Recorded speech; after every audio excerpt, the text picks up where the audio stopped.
Special people in college life are Trent and Whitney Edwards. Good evening. Welcome to Bobcat Stadium in beautiful crime-free Corning, Arkansas. My name is Andy Earls. It's senior night, so I'm going to get off the audio set here and let the voice of the Bobcats, Rich Martin, introduce our seniors on senior night here at Bobcat Stadium.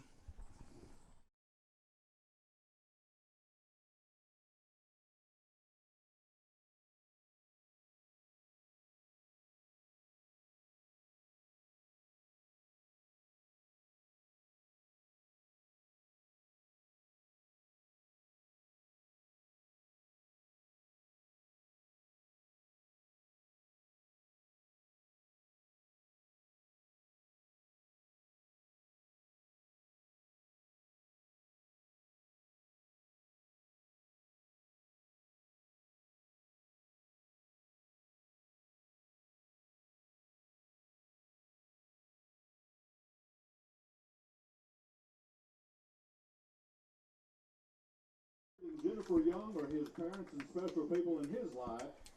Senior award presented for 4 years of dedication and sacrifice to the Corning football team. Number 12, Clay Smith. Parents are Michael and Shelley Smith. Senior award presented for 6 years of dedication to the Corning football team.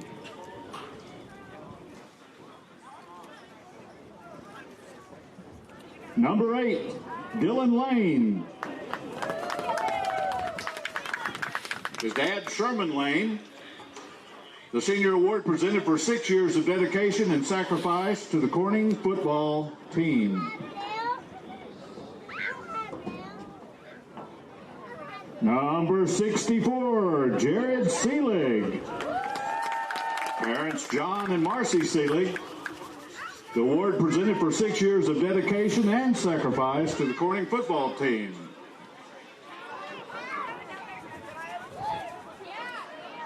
Number 27, Daniel Tarantino. Tim and Teresa Tarantino. The senior award presented for 4 years of dedication and sacrifice to the Corning football team. Jersey number 5 belongs to Bryden Hewitt. Special people in his life, Brian and Heather Boyd. Senior award presented for 1 year of dedication and sacrifice to the Corning football team. And number 78, Cooper Hopkins. Special people in his life, Amy Miller and Carolyn Miller. And senior award presented for 5 years of dedication to the Corning football team. Number 79, Dylan Wheeler.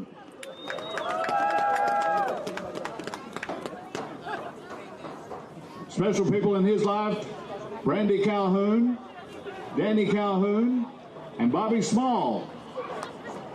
Senior award presented for 5 years of dedication and sacrifice to the Corning football team. That's our Corning football team seniors.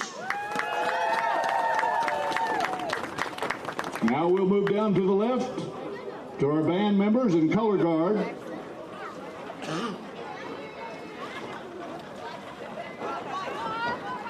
The tuba player, Caleb Elliott. His mom, Sandy Elliott.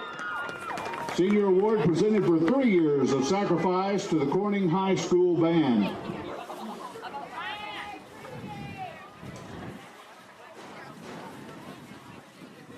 Trombone player Ethan Russell. Parents are Leo and Jessica Russell. Senior award presented for 6 years of dedication and sacrifice to the Corning High School band.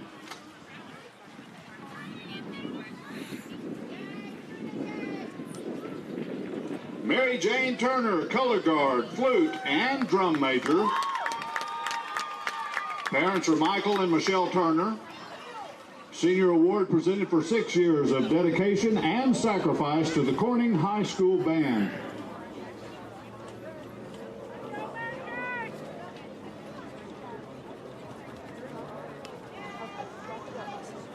Color guard, Destiny Gearhart. Mother, Kathy Green. Son, Kason Berlinger. And late father, Mark Deerhart. Senior award presented for 2 years of dedication and sacrifice to the Corning High School Band.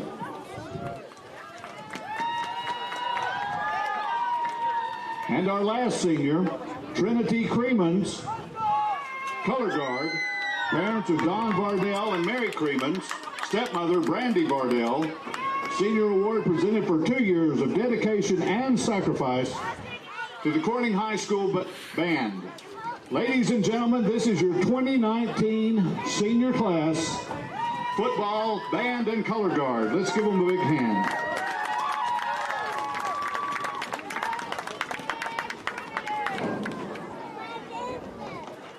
Thank you.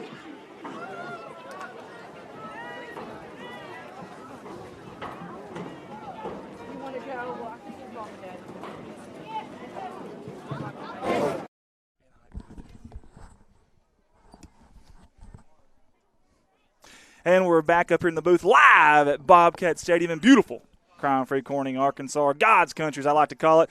Biggest game of the year, folks.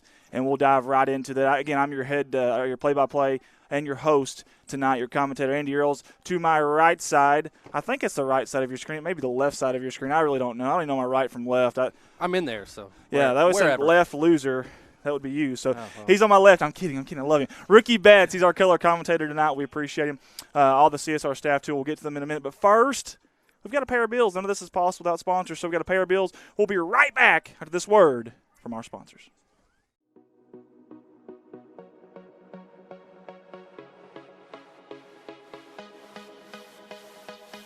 Harold's Barbecue out of Corning, Arkansas. Proud sponsors of the Corning Bobcats. The best barbecue in town by a stoplight. Stop by and say hi to the crazy pitmaster, Lyndon Massey.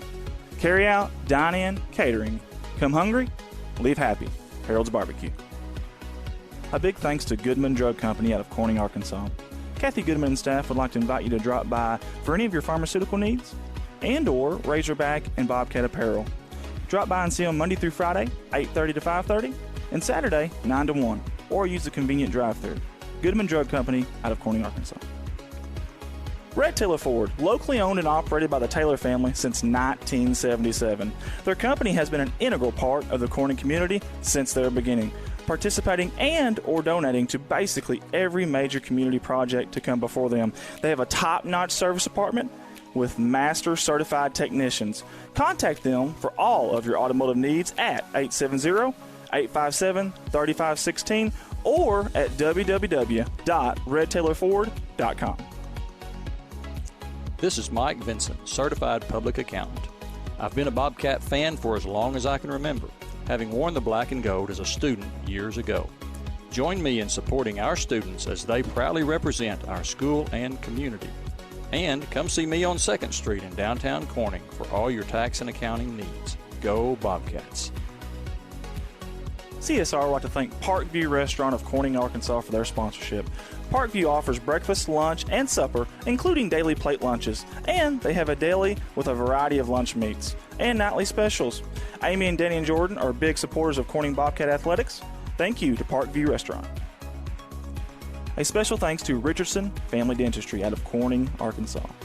Locally owned, locally operated, a fine dental office with a great staff that are all proud sponsors of the Corning Bobcat Athletics program.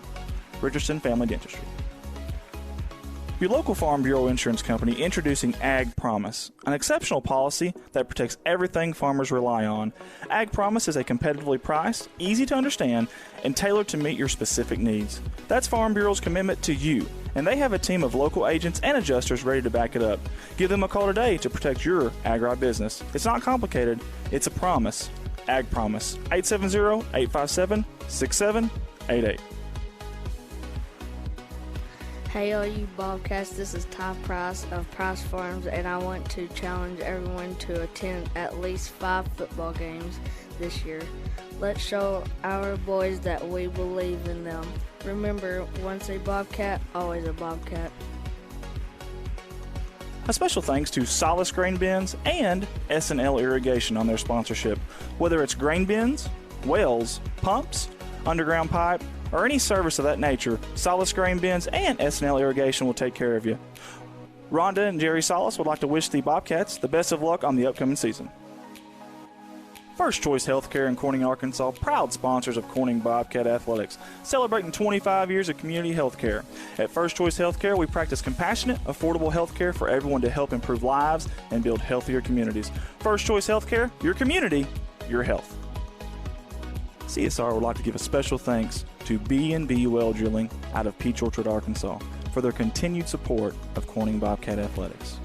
Brian and Lisa Bass are proud graduates of Corning High School, and they invite you to call them for any of your well drilling needs. 870-215-3808, B&B Well Drilling. A big thanks to Clay County Electric Co-op out of Corning, Arkansas for their sponsorship. CCE is an electric utility company in Clay County with dedicated workers and a friendly staff, and have always been proud supporters of Corning Bobcat Athletics. Clay County Electric Co-op, 3111 US 67, Corning, Arkansas, 870-857-3521. A special thanks to Woolard Flying Service out of Corning, Arkansas for supporting Bobcat Athletics. Matt Woolard would like to wish the Corning Bobcats the best of luck this season and also remind them that the sky is the limit. Woolard Flying Service, 870-857-3839. A special thanks to Civil Engineering Associates for being proud sponsors of Corning Bobcat Athletics. 2 locations, one in Jonesboro, one in Poplar Bluff. Professional engineer John Seelig of CEA would like to wish the Corning Bobcats the best of luck on the upcoming season. Keith and Rhonda Turner of K-Ron Farms would like to encourage the community to support the students of the Corning School District. Whether it is a sporting event or an academic accomplishment, these students are representing our school. We need to let them know how proud we are of them. Let's show our Bobcat pride. It's great to be a Bobcat. K-Ron Farms. Looking for a good and reliable used car? Stop by and see the father-son combination of Mark and Kyle Williams at Mark's Car ER Auto Sales. Proud sponsors of the Corning Bobcats, locally owned and operated, 870-565-5046. Wiedemann Farms, 561 County Road 131 in Corning, Arkansas. Wiedemann Farms has been serving the Corning community since 1978. Larry and Mary Wiedemann are proud supporters of not only the city of Corning, but of Corning Bobcat Athletics. Wiedemann Farms, go Cats. The Corning Sports Report would like to give a special shout out to Boschlicker Brothers Farms for sponsoring our endeavor. The Boschlickers have always been avid Bobcats and avid supporter of all things Corning athletics. Thank you again, Boschlicker Brothers Farms.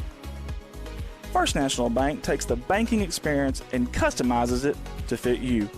Whether it's supporting your Corning Bobcats or saving you time by eliminating trips to the bank, First National Bank puts you first, always. Member FDIC and equal housing lender, First National Bank. Corning Sports Report would like to give a special shout out to Jeremy and Amanda Wiedemann out of Corning, Arkansas. Extremely kind-hearted people who not only support the community, but they also support the Corning Bobcat Athletics. Jeremy and Amanda Wiedemann. The Corning Sports Report would like to give a special shout out to State Representative Joe Jett for sponsoring our endeavor. Mr. Joe Jett has always been active in the community, whether it's supporting the town of Corning or it's supporting Bobcat Athletics. This is a political ad paid for by State Representative Mr. Joe Jett. Corning Sports Report would like to give a shout out to Watson Oil Company for their continued support of Corning Bobcat Athletics. Locally owned, locally operated. Kelly and Chad Watson would like to wish the Corning Bobcats the best of luck on the upcoming season. Watson Oil Company, 406 Southeast 1st Street, Corning, Arkansas, 870-857-0006. Most of us are more comfortable doing important business with people we know and trust. You've been running into shelter insurance agent Kirk Scobie and Corning at church, at the grocery store, and the county fair for more than 25 years now. If personal service, trust, and easy access to your insurance agent are important to you, give Kirk Scobie or his team a call. Contact Kirk Scobie and ask about a free personal protection review for your auto, home, or life insurance today. From all the guys here at CSR, we'd like to give a special thanks to Mike Townsend. Mike Townsend is the owner and operator of Mike Townsend Farms, LLC out of Corning, Arkansas. Whether it's grain, lime, hay, byproducts, gravel, and litter, Mike Townsend Farms covers it all. Again, thank you to Mike Townsend Farms, LLC. Corning Sports Report would like to give a shout out to Rockwell Farms out of Peach Orchard, Arkansas. Logan and Karen Rockwell have been avid supporters of not only the city of Corning, but of Corning Bobcat Athletics. Logan and Karen would like to wish the Corning Bobcats the best of luck on the upcoming season. Rockwell Farms. CSR would like to give a special shout out to Heritage Ag out of Hoxie, Arkansas. Serving Arkansas farmers since 1966, leading the farm equipment industry into the 21st century. Call Brody Morrow, salesman, at 870-886-6663 or 870-809-1822, Heritage Agriculture of Arkansas. Hunting for a deal? Look no further than Legacy Equipment. Get a 1023E with loader as low as $133 a month. Need something bigger? Take home a 3025E with loader as low as $201 a month. Plus, take advantage of 0% for 84 months on all new John Deere Company utility tractors. Stop by any of Legacy Equipment's 7 convenient locations in Paragould, Corning, Piggott, Kennett, Hayti, Portageville, or New Madrid to take advantage of limited time savings. Some restrictions may apply. See dealer for detail. Offer ends November 1st, 2019. When you need to find a part at a price that's right, that red and blue sign is just within sight. Roll in to CarQuest and roll on. Midwest Auto Parts, longtime proud supporters of the Corning Bobcats. Locally owned by the George family and serving your community since 1946. Midwest Auto Parts. Roll in to CarQuest and roll on.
Just a small community in northeast Arkansas, nestled but a few miles from the base of Crowley's Ridge. Flatlands, farmlands, and yes, mosquitoes. Hey, this is our home. A home that has always valued brotherhood, sisterhood, neighborhood, and doing good. But as time fades and years go by, people, business, and the things we grow to love come and go. But the one constant in our community, the pride and passion to call Corning our hometown. Nowhere does that pride and passion run truer or deeper than Corning Bobcat football.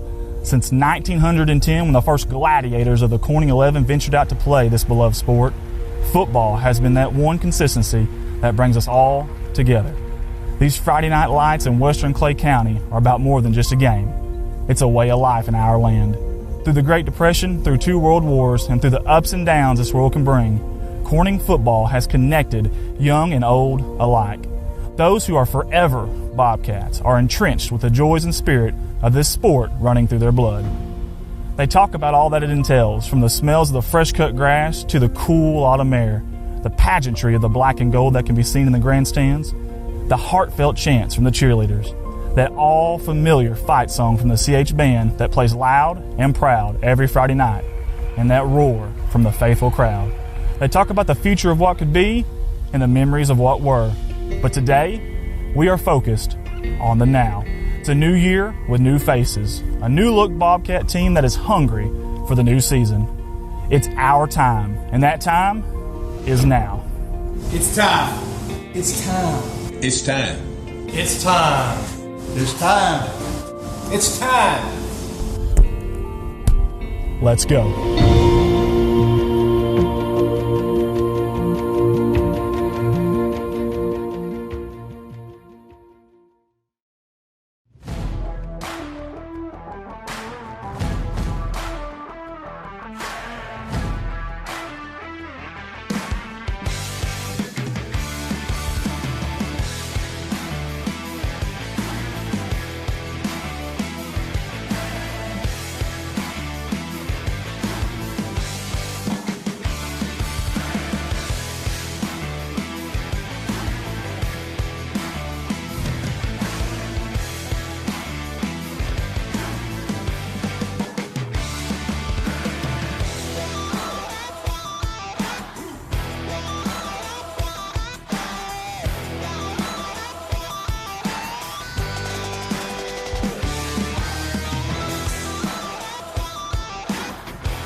And welcome back, folks. We are live here at Bobcat Stadium. Beautiful crime-free Corning, Arkansas, in God's country here. This is Corning Sports Report's live coverage of Corning High Bobcat football. My name is Andy Earls. I'm your play-by-play and your hostess with the mostest. To my side here is my partner in crime, my right-hand man. You just seen a guy go through the background. That was not planned.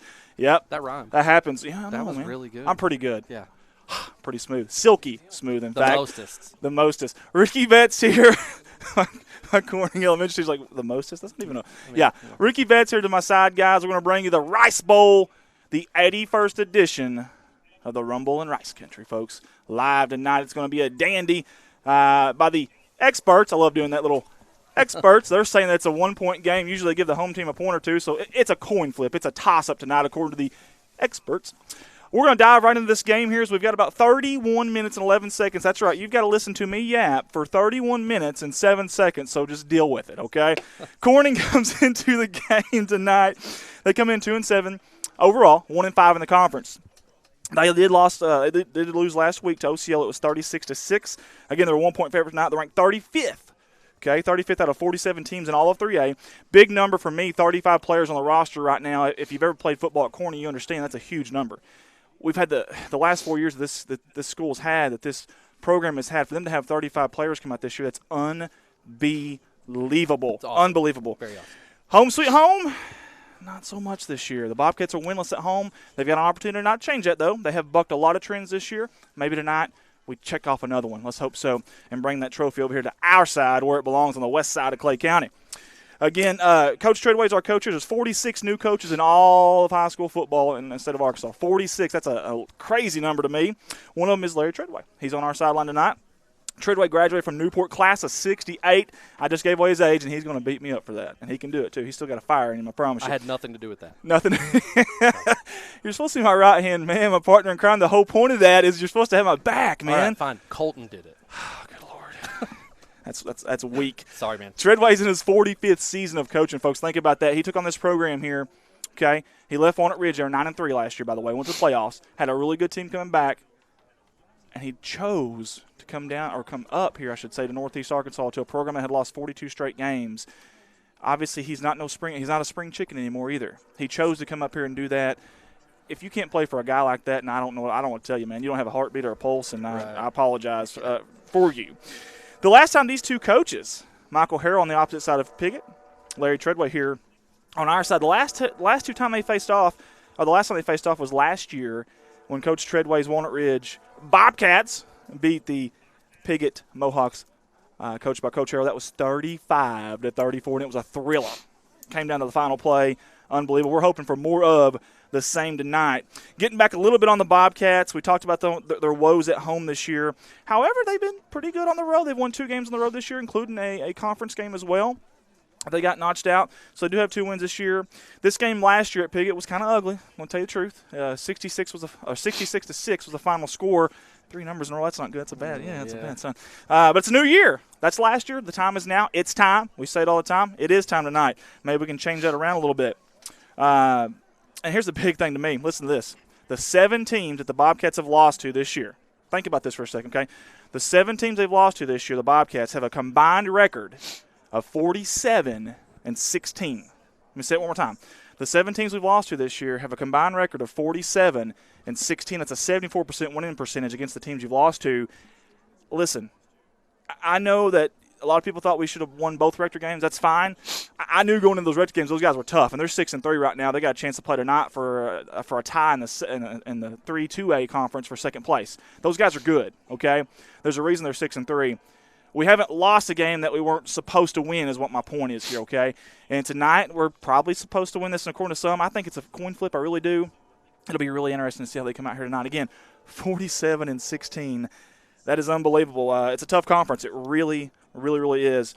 And, again, all those teams are going to the playoffs next week. Yeah. Every single one of those teams. So keep that in mind. On the Piggott side, for the Mohawk fans that are listening tonight, we hope you're tuning in as well, as we got several that are already on our stream right now.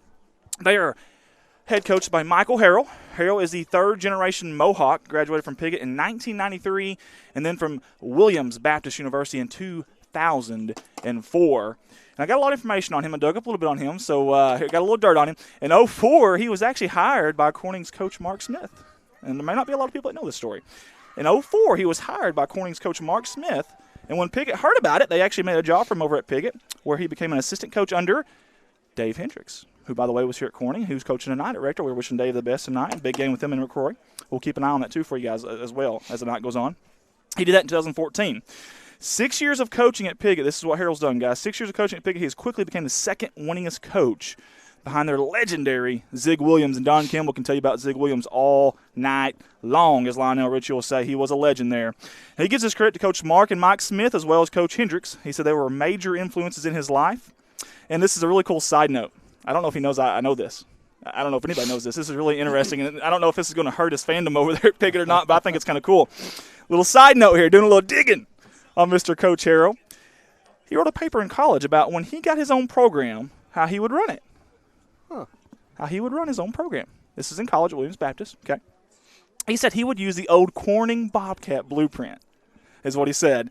The blueprint saying that, he always loved the hard-nosed Bobcat football. He loved that dead T formation that came from Noe and Stovall and Campbell back in the days. And he loved that. And that was actually a pretty neat little tidbit there that I don't even know if he knows that we dug up or not, but we did. The Mohawks themselves, getting off the coach here, the Mohawks themselves are 1-8 overall, 1-5 in conference this year. That one win was against Manila. They lost last week at Newport. That was 49-30 overall. The score looks kind of fairly close for a Newport game. However, it was 42-8 at halftime. at Newport. But again, that's a stout team. They got a big game tomorrow against Osceola. Right. They are ranked 37th. Again, we were ranked 34th. They're ranked 37th in 40 out of 45 teams in 3A. This year, you've seen something a little bit different from them. Okay, they're mixing more of the spread concepts, kind of like what you're seeing here at Corning right now. Very similar offense, actually. You'll see very similar offenses tonight. They started off with the dead tee, and the dead tee they've ran for. Gosh, it feels like forever, at least the past 5 years, I know, maybe the second year that Harold was there. So they've kind of gotten away from that this year. It'll be actually really interesting to see if anybody changes some stuff up tonight. Maybe you'll see a little bit of dead tee from maybe both teams. Who knows? Maybe, last game, it's kind of Rice Bowl or bust tonight. So maybe they were holding some things back, and you never know. Piggott will miss the playoffs for the first time. Listen to this, guys. Piggott will miss the playoffs for the first time in 4 years. That says a lot about their program, where Harold has gotten them. Obviously, we want to get there. That's our next level. It's about building a foundation. Hopefully, we're slowly getting to that level. And here's the deal about Piggott this year. They've been really tough for one half of football. They really have. You remember the Osceola game, 12-12 at halftime. The second half there at Newport. Several of them, we can give you all examples all night long. Very, very tough for one half of football. They just can't quite put together 4 full quarters of football. Here's a big key in my mind about Piggott is they're slowly getting healthy as the season has winded down. That's been a big factor. I know they played Harrisburg earlier in the year. As you see, some of our Bobcats are finally coming on the field here to warm up. But that's a big, big factor. I know the Harrisburg game earlier, gosh, they had 6 or 7 guys that were banged up and weren't playing. Yeah.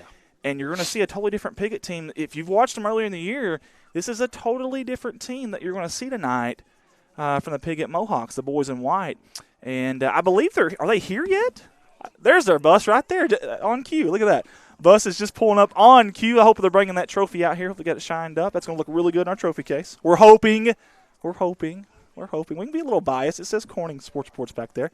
Speaking of, we got the balloon back here. Y'all see that? Miss Wilkins, we appreciate that from the Dakota Wilkins family. She's been sweet to us. She also give us candy. So if I'm really loud tonight, blame Miss Wilkins, okay? That's who you got to blame tonight. Let's get back to Piggott. Their offense this year, they're averaging 17 points a game overall, but 26 points a game in conference. So they've flipped that switch, if you will. Again, they're starting to get healthy. I think that's a big key to that. And they deceptively, listen to this. I had no clue about this. They deceptively have nearly 800 yards of passing on the season, which I would have never guessed that. So nearly 800 yards of passing, and something I want y'all to watch tonight. At CSR, we really dig into some different stuff. I want you to watch the left and right tackle tonight for Piggott, okay? That's number 50 and number 60. And on the roster, that's Matt Cheshire, and number 60 is Dalton James. I want you to watch those guys tonight. They do a heck of a job of kind of chipping off their defender, the defensive end, and getting to that second level. They don't ignore the defensive end. They'll kind of shoulder him, kind of like that right there. See that? You like that? Let's get physical. Yeah. But they shoulder them, and they get that second level. So watch that tonight from the tackles. And when they do that, obviously you've got to have somebody either pick that guy up or that back's got to cut it up pretty quick. So that'll be really interesting tonight to see how our second level, our linebackers, our Gutierrez's, our Comstocks are able to get around that with those guys coming. They do a good job, folks. You'll see it tonight, I promise you, at some point. We've seen a lot of it on film. Again, sticking with Piggott here on the offense, who knows what this offense would be had they not lost the speedster, the running back Sky Wright. I believe he actually departed maybe for Little Rock. I'm not sure the whole story. None of my business, though.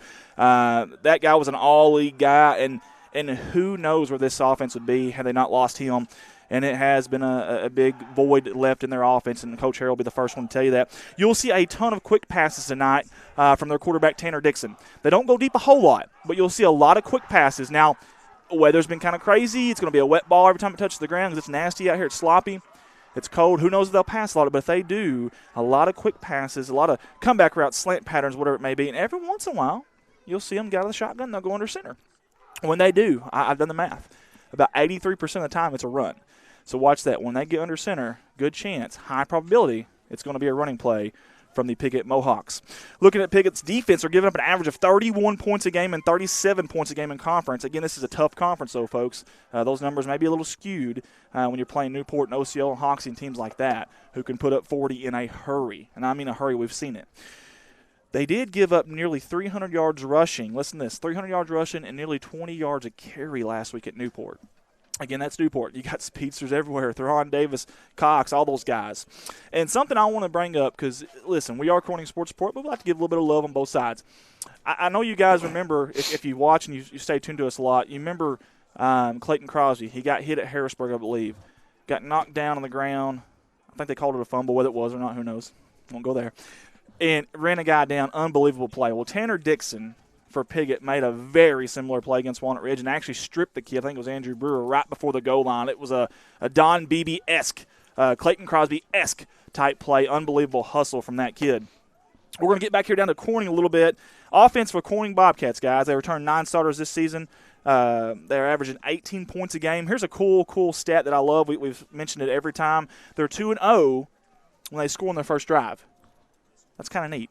That's really neat to me. They're 2-0 when they score on their first drive. They've rushed for over 275 yards on 2 of the last 4 weeks. Think about that. Got the running game going a little bit, so that's good. Hopefully we can continue that tonight.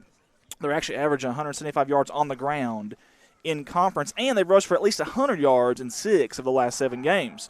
So the running game has been fairly effective for the Bobcats.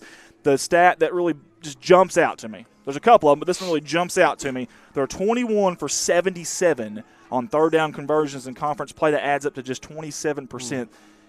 A big part of that staying ahead of the chains, big first down plays.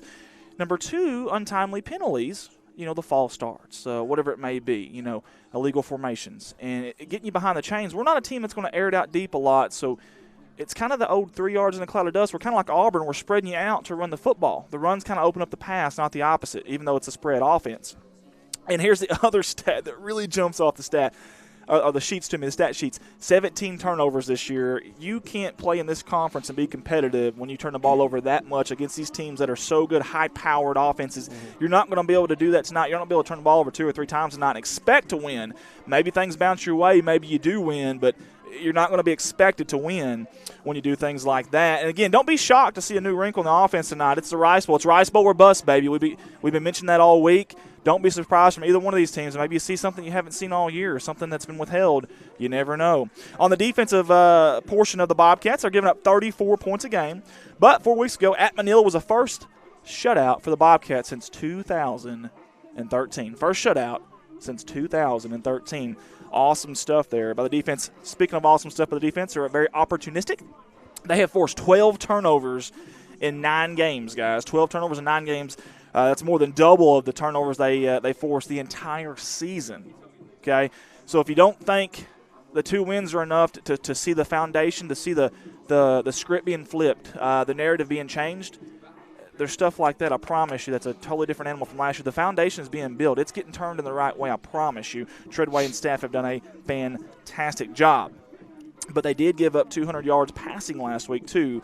And, again, this is kind of a sneaky good passing team. Again, the conditions aren't ideal for that tonight. You can see on our Foursquare there. Good. There we go. I like the Foursquare. How long have we been on the Foursquare? For a while? Yeah. Go figure. I've been so self-involved and self-centered, That's just how I am. I've still been watching out the window, so I had to glance. Yeah. I'm like, oh, yeah, it is there, isn't it? I'm not much of a team. I'm not a very good teammate. They really can't stand me. They just got to deal with me. But either way. Whatever. So we got the Foursquare. You can see how sloppy it is. You see a couple of puddles there. Guys, listen, to the right side of your screen in the far corner down there, it is really bad. It is awful. Got out there walking, get the goalpost came up earlier. And we have a view from there, too, bottom right. Very good, Colt. Man, our director's on it. Why would I ever doubt him? Anyways, getting down there, even on the middle of the field, guys, it's wet. There's still water out there. It looks like it's dry. It's not, guys. There are a lot of slushy spots of the field tonight. It is going to be almost a replay of last year at Piggott. If you watch that video, it's almost a replay of last year at Piggott. Not ideal conditions for football, or is it? Maybe this is kind of football weather. I kind of like the cold, man. I kind of enjoy the cold. So I actually said earlier, I'm really surprised you're not wearing shorts today. She wouldn't let me. Heather, my better half, would not allow me to leave without long sleeves. Now I am pulling them up as far as I can. As our cameraman here, hang on, let's get this guy. I was going to say we need this that. Guy's been dancing around the whole time. That's our Mountain Man cameraman. You can see why we call him Mountain Man. We'll try to get this camera back to where it's halfway decent. He deserves a little bit of airtime, doesn't he? Oh, yeah. Is that decent? I think it's decent. Yeah. Here, as long as you're out of the picture, we're good. I'm kidding. Yeah. No, hey. Again, a big thanks to our staffers tonight. Desi Earl's here beside me, J.R. Roark. We've got several more. Colton Ladyman. Floating around. Old Man River, Tim Earls. Again, Adam Valance right there. Nikki Mountain Miller's Man. here tonight as well. We've got Steven here tonight, Carson Bowser. We've got several of them tonight. We appreciate you guys, man. Still jamming out there. I know he is. He is jamming, man. He's kind of doing this thing right here, and I don't even know what era that's from. But, hey, either way, I'm not going to judge him. I just popped my neck. He needs a Did you little hear wind. No, I didn't. He needs a little wind in his beard. Yeah, I agree. He needs a little Just for Men gel, too. I don't know if he can hear me or not, but he's not moving his head, so I guess we're okay there. See, I can say that when they can't hear me. It's a beautiful thing about that, you know. Guys, keys to the game tonight for the Bobcats. CHS needs to get off to a good early start.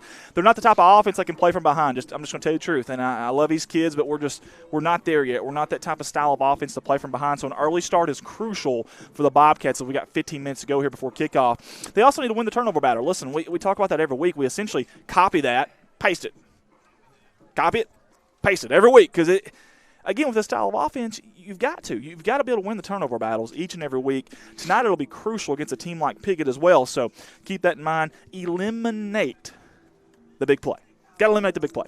Cannot have these 30 and 40-yard gas yards like we've seen the last few weeks against Osceola, like we've seen the last few weeks against Newport. Cannot have those. You can't.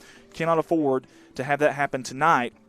And we talked about earlier, no untimely mistakes, penalties, turnovers inside the red zones. When you've got a 3rd down and 2 and then you have a false start, you can't have those tonight if you are the Bobcats. Man, that's a lot to get out, but I want to talk a little bit about the rivalry, man.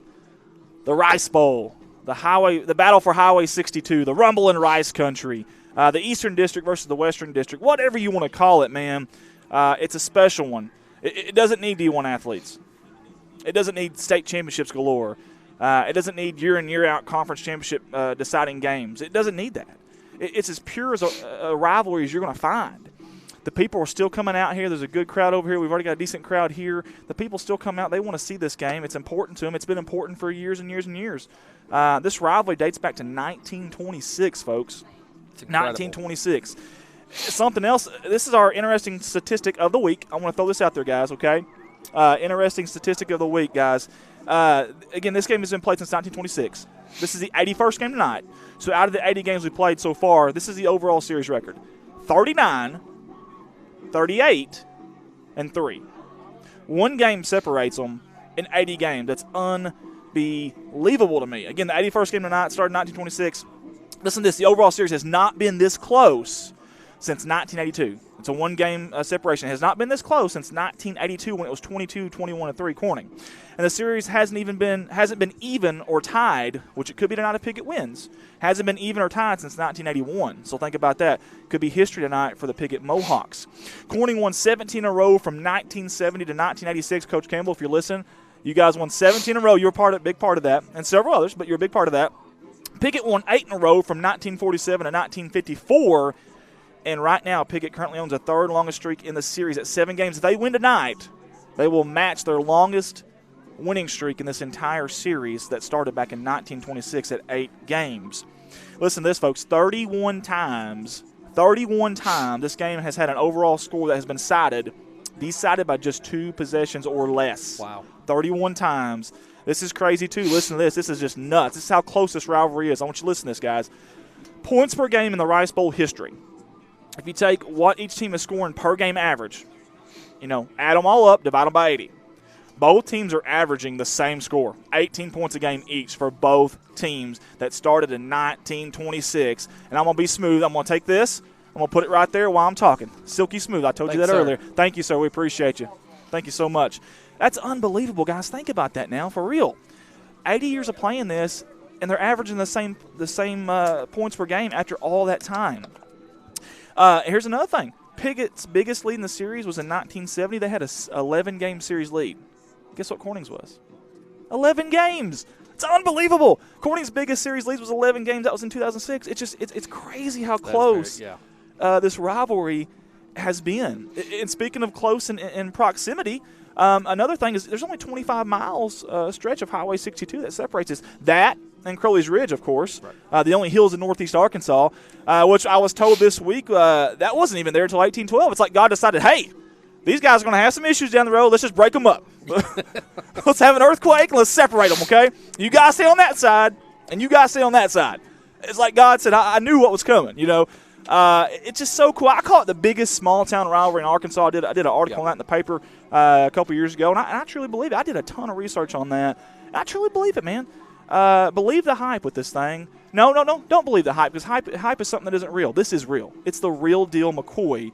this rivalry is, the Rumble in Rice Country. And tonight, folks, here's what I love about it. There's no playoffs. There's nothing to look forward to tomorrow. It's a Rice Bowl or bust.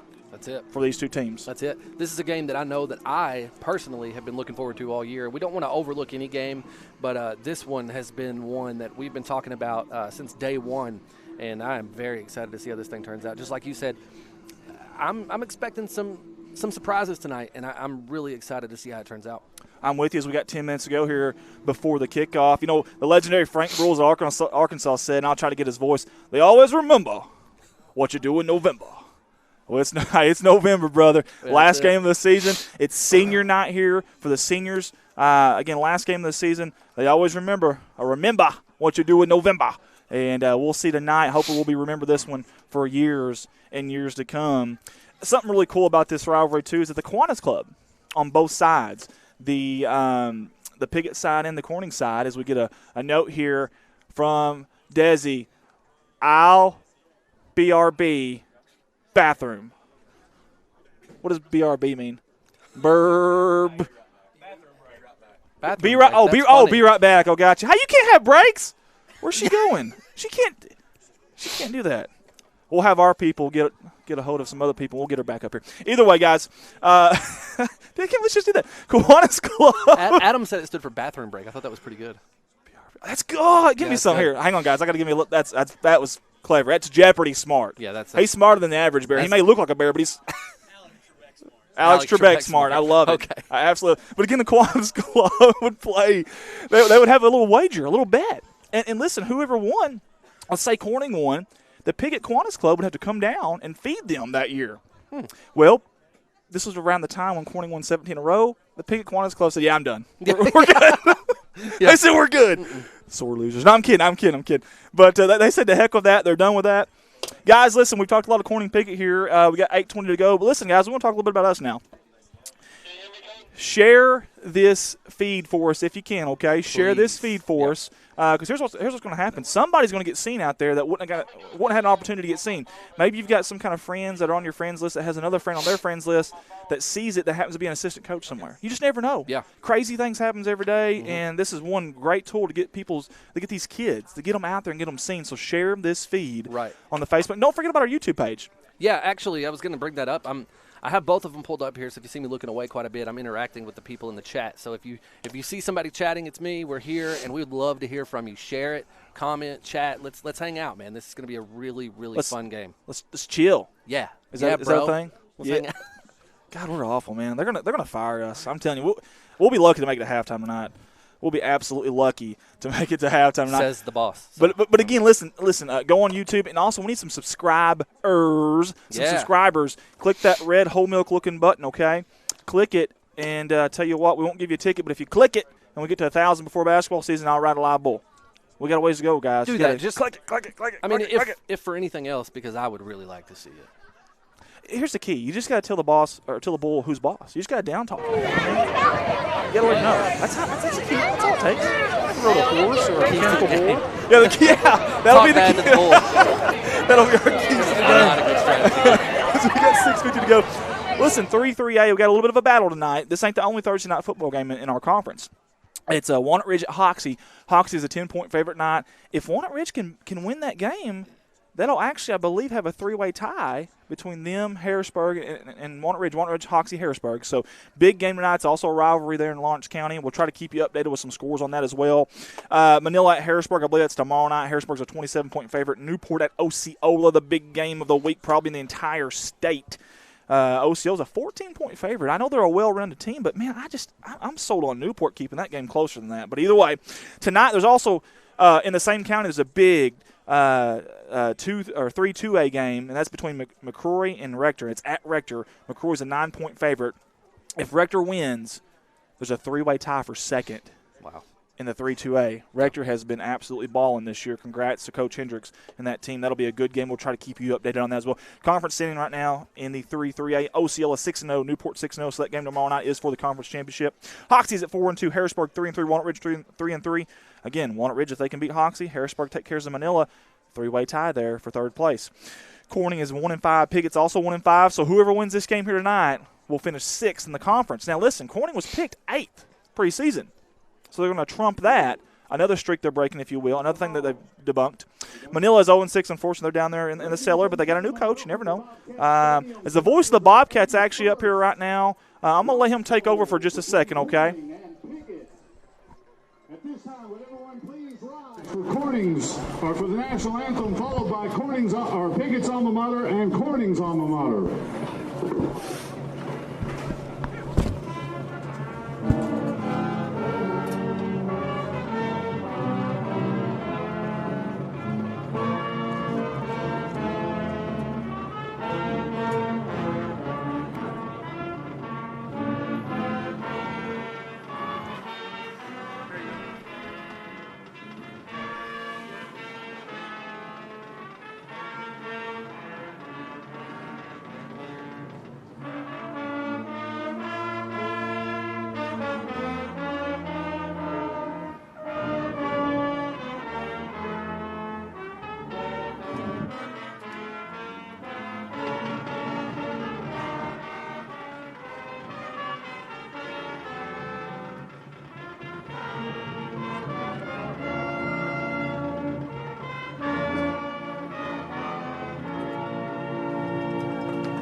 $1 says a ref slides and falls on his butt tonight.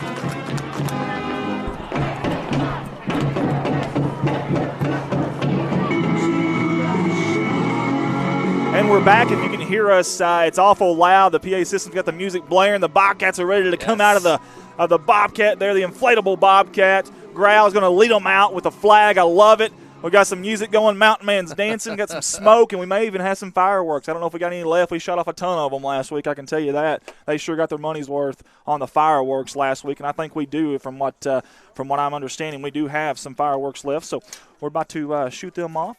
And they're about to come out here any second on the Bobcats. Just want to get some stuff situated. See, I didn't say situated. I'm trying to be cool. Situated. Situated. And I love the smoke, man. It's kind of an eerie feeling. Absolutely love it. Here comes the captains for the Bobcats. And if you'll look out there, you've got every single senior out there right now for the Bobcats. And we'll mention those names here in just a little bit, as you can probably hear the voice of the Bobcats over us right now. I'm not sure. But the ones that are going up to the front is going to be Clay Smith, Cooper Hawkins, Jared Seelig, and I believe it's Dylan Lane, I think. No, it's not. That's Daniel Tarantino. I do apologize. They're so small and tiny, both of them are, bless their heart, but they are scrappy. Scrappy dudes, what I call them. I don't know if you can hear our PA announcer right now or not, but I'm trying to speak over him if I can here, as we've got 36 seconds left to go before we kick this one off, the 81st edition of the Rumble in Rice Country, the biggest small-town rivalry in Arkansas. And we've got the there goes the toss. Only caught it. Do you like them catching it in midair? Or do you like it? Let it bounce. I think you should let it bounce. I do too, man. Yeah. I think that's how I would roll with it. Of course, he's got to bend over in that cold air and then get back up. Those bones may be popping too. You never know. So, and the white hat says the Bobcats going to receive first. We'll see their offense first tonight. Again, we mentioned that the Bobcats are scoring 18 points a game, but here's the stat, guys, I want y'all to keep a hold of for us here on the first drive. The Bobcats are 2-0. 2 in Love, 2 in Neal, 2 in Goose Egg. Nada, zilch, 2-0, 0 when they score on their first drive. Big-time stuff there, guys. And now we're going to get those seniors and those captains back over there underneath the big inflatable Bobcat, the dual screen right there. I love it. You see Growl with the flag. Listen, guys, Growl has done a fantastic job this year. Super proud of that young man. Yeah. Greatest mascot either side of the Mississippi. And they got the Bobcat rocking. It's dancing. The hips are swaying. He was playing air guitar earlier. It was awesome. Oh, I love it. Look like Jimi Hendrix out there. I There love it. we Here go. they come. Here comes the Bobcats, the Fighting Bobcats of Corning, as they're getting ready to battle it out, duke it out There they are. with the Mohawks of Piggott. Guys, again, it's Rice Bowl or bust for these two teams. The excitement's in the air. The crowd is here. They're alive and well. Both sides' crowd look very good. A lot of folks here tonight, and we appreciate it. Very sloppy conditions, though. Very sloppy conditions for a football game. Again, wet field. Even the parts that look dry on our cameras, I promise you, they are not. We walk the field there. Look at the Bobcats. They're jumping up and down. They're ready. Here comes the Mohawks of Piggott on the other side, carrying out the American flags. You do like to see that. Yeah, very cool. I do like to see that. That is very, very cool. Be careful, young man. Don't let it hit the ground there. There you go. Good job. Good Hey, job. shout out to our cameraman Carson Bowser just ran through puddles. That was, yeah. I see him high-stepping there a little bit. Yeah, right through it. Didn't even go around it, nothing. I love Carson, but I kind of wish he would have kind of slipped on one of those. Just we could have got another blooper reel. And speaking of, guys, stay with us next week. We're going to try to get together a little highlight reel, a little Holy Hay Bell CSR top 10 plays of the year, and also a blooper reel. Yeah, man. Put it together, a little end-of-season recap. The Bobcats will be receiving. You'll see them to the right of your screen, going to the left of your screen. They are dressed in black. Back in black are the Bobcats. Black helmets, black jerseys, black pants, black face mask, black everything, boys. Piggott on the left side of your screen. They're dressed out in white jerseys. They say it's cardinal trim, but I think it's almost crimson to me. But either way, we won't argue. And they're cardinal helmets. Again, this is for 6th place in 3A, or 3A. This is for the trophy that you'll see later on. But more importantly, it's for pride, folks. That's and right. It's time! Little squibber up the middle. Good job there by Red Eddington. Get on that ball. Get down. First, handle it, because it's coming in hot and heavy. And if you're a shortstop or a third baseman, you know a baseball can do crazy things. Think about a football in a wet field. Bobcats will take over first down and 10 with great field position from their own 40-yard line. You'll see the Bobcat offense, again, we mentioned it earlier, returning 9 starters, averaging 18 points a game. The big ticket, the big stat in my mind, 2-0 when scoring on the first drive. They've rushed for over 275 yards on 2 of the last 4 games. Bunch formation here. Smith, shotgun, snap, handoff. Gutierrez, he's going to bring it to the near side. He's going to bounce it up again, try to break a tackler. Good job there by getting positive yards, and good job by the big lineman there. I'm trying to get a number on who that was. Cooper Hopkins for getting a little bit of push there at the end. Number 2 is going to get credited with the tackle. That's Michael Parker for Piggott. He's a speedster, 4.6 40 speed. And you'll see him a lot on offense, too, by the way, number 2 in white. He's our slot receiver. You'll see him a lot of jet plays there. Good job by Gutierrez. It's wet, keeping his footing, and getting that thing up in north and south, getting some yardage. It's going to bring up 2nd down and about 7. Again, this bunch formation, you're seeing it again. They're not spreading them out quite as much as you normally see. Keeper, Clay Smith, right side, up the middle. He's got quite a bit of yards there. Does he have a first down? Not quite. It's going to bring up 2nd down and about 2nd behind those big Corning crushers on the right side of the offensive line. You love seeing this. We talked earlier, what was one of the keys to the game? It was getting off to a good early start. And I tell you what, staying ahead of the chains is how you do that.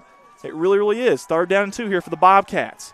Let's see what they decide to do here. Comstock's in there. You see Red Eddington's in there. Gutierrez And you got Grubb and Bo Young out, split out. Snap, low. Clay again. Clay takes it. He's trying to find a hole. Does he get enough for the first down? The second effort's going to get it. Move the chains. The Bobcats have got a first down. 10:42 to go here in the opening quarter at Bobcat Stadium. And there's the voice of the Bobcats, Rich Martin, getting the crowd into it. That is another Corning Bobcat first down. You see the confetti from the fans out here. I love it. The cheerleaders, they've got to be freezing out there. Bless their hearts. Right. And they have got layers on, and I do not blame them. Do not blame them tonight, folks. It is cold. It's windy. The temperatures are slowly dropping. We were told it's going to be about mid-30s, but about a 10 to 15-mile-an-hour wind, too. And wet conditions. Again, that ball is going to be wet. You're seeing some a little bit different formations here.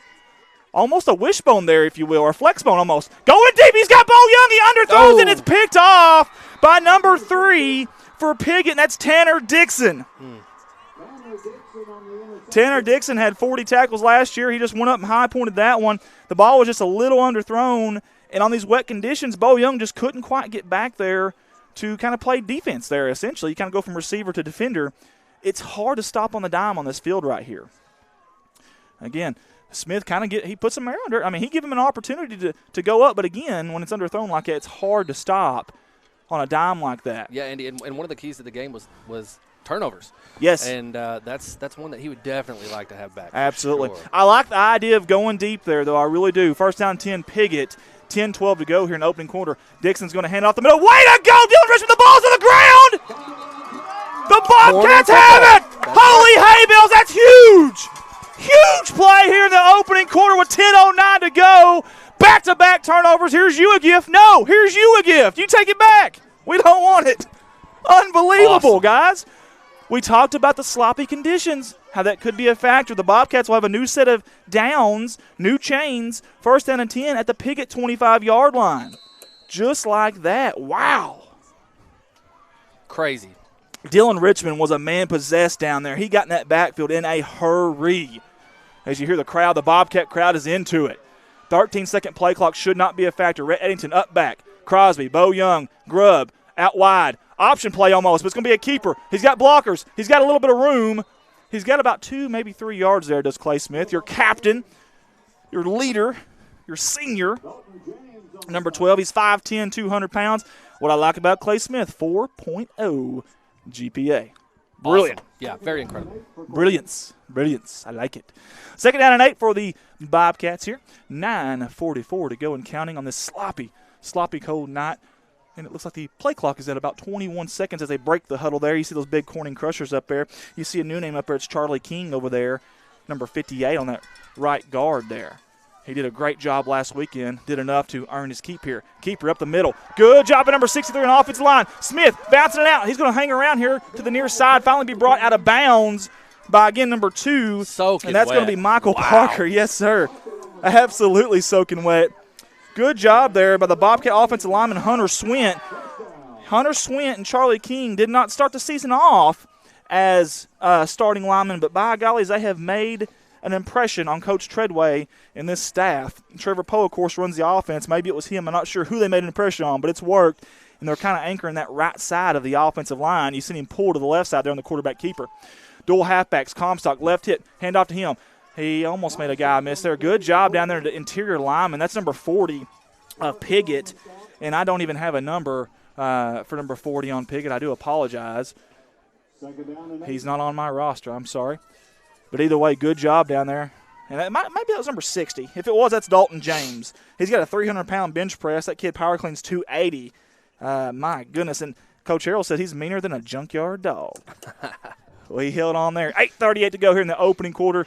If you're just tuning in, this is Corning Sports Report's live coverage of the Rice Bowl as Clayton Crosby comes off. 2 turnovers back-to-back has been the story so far.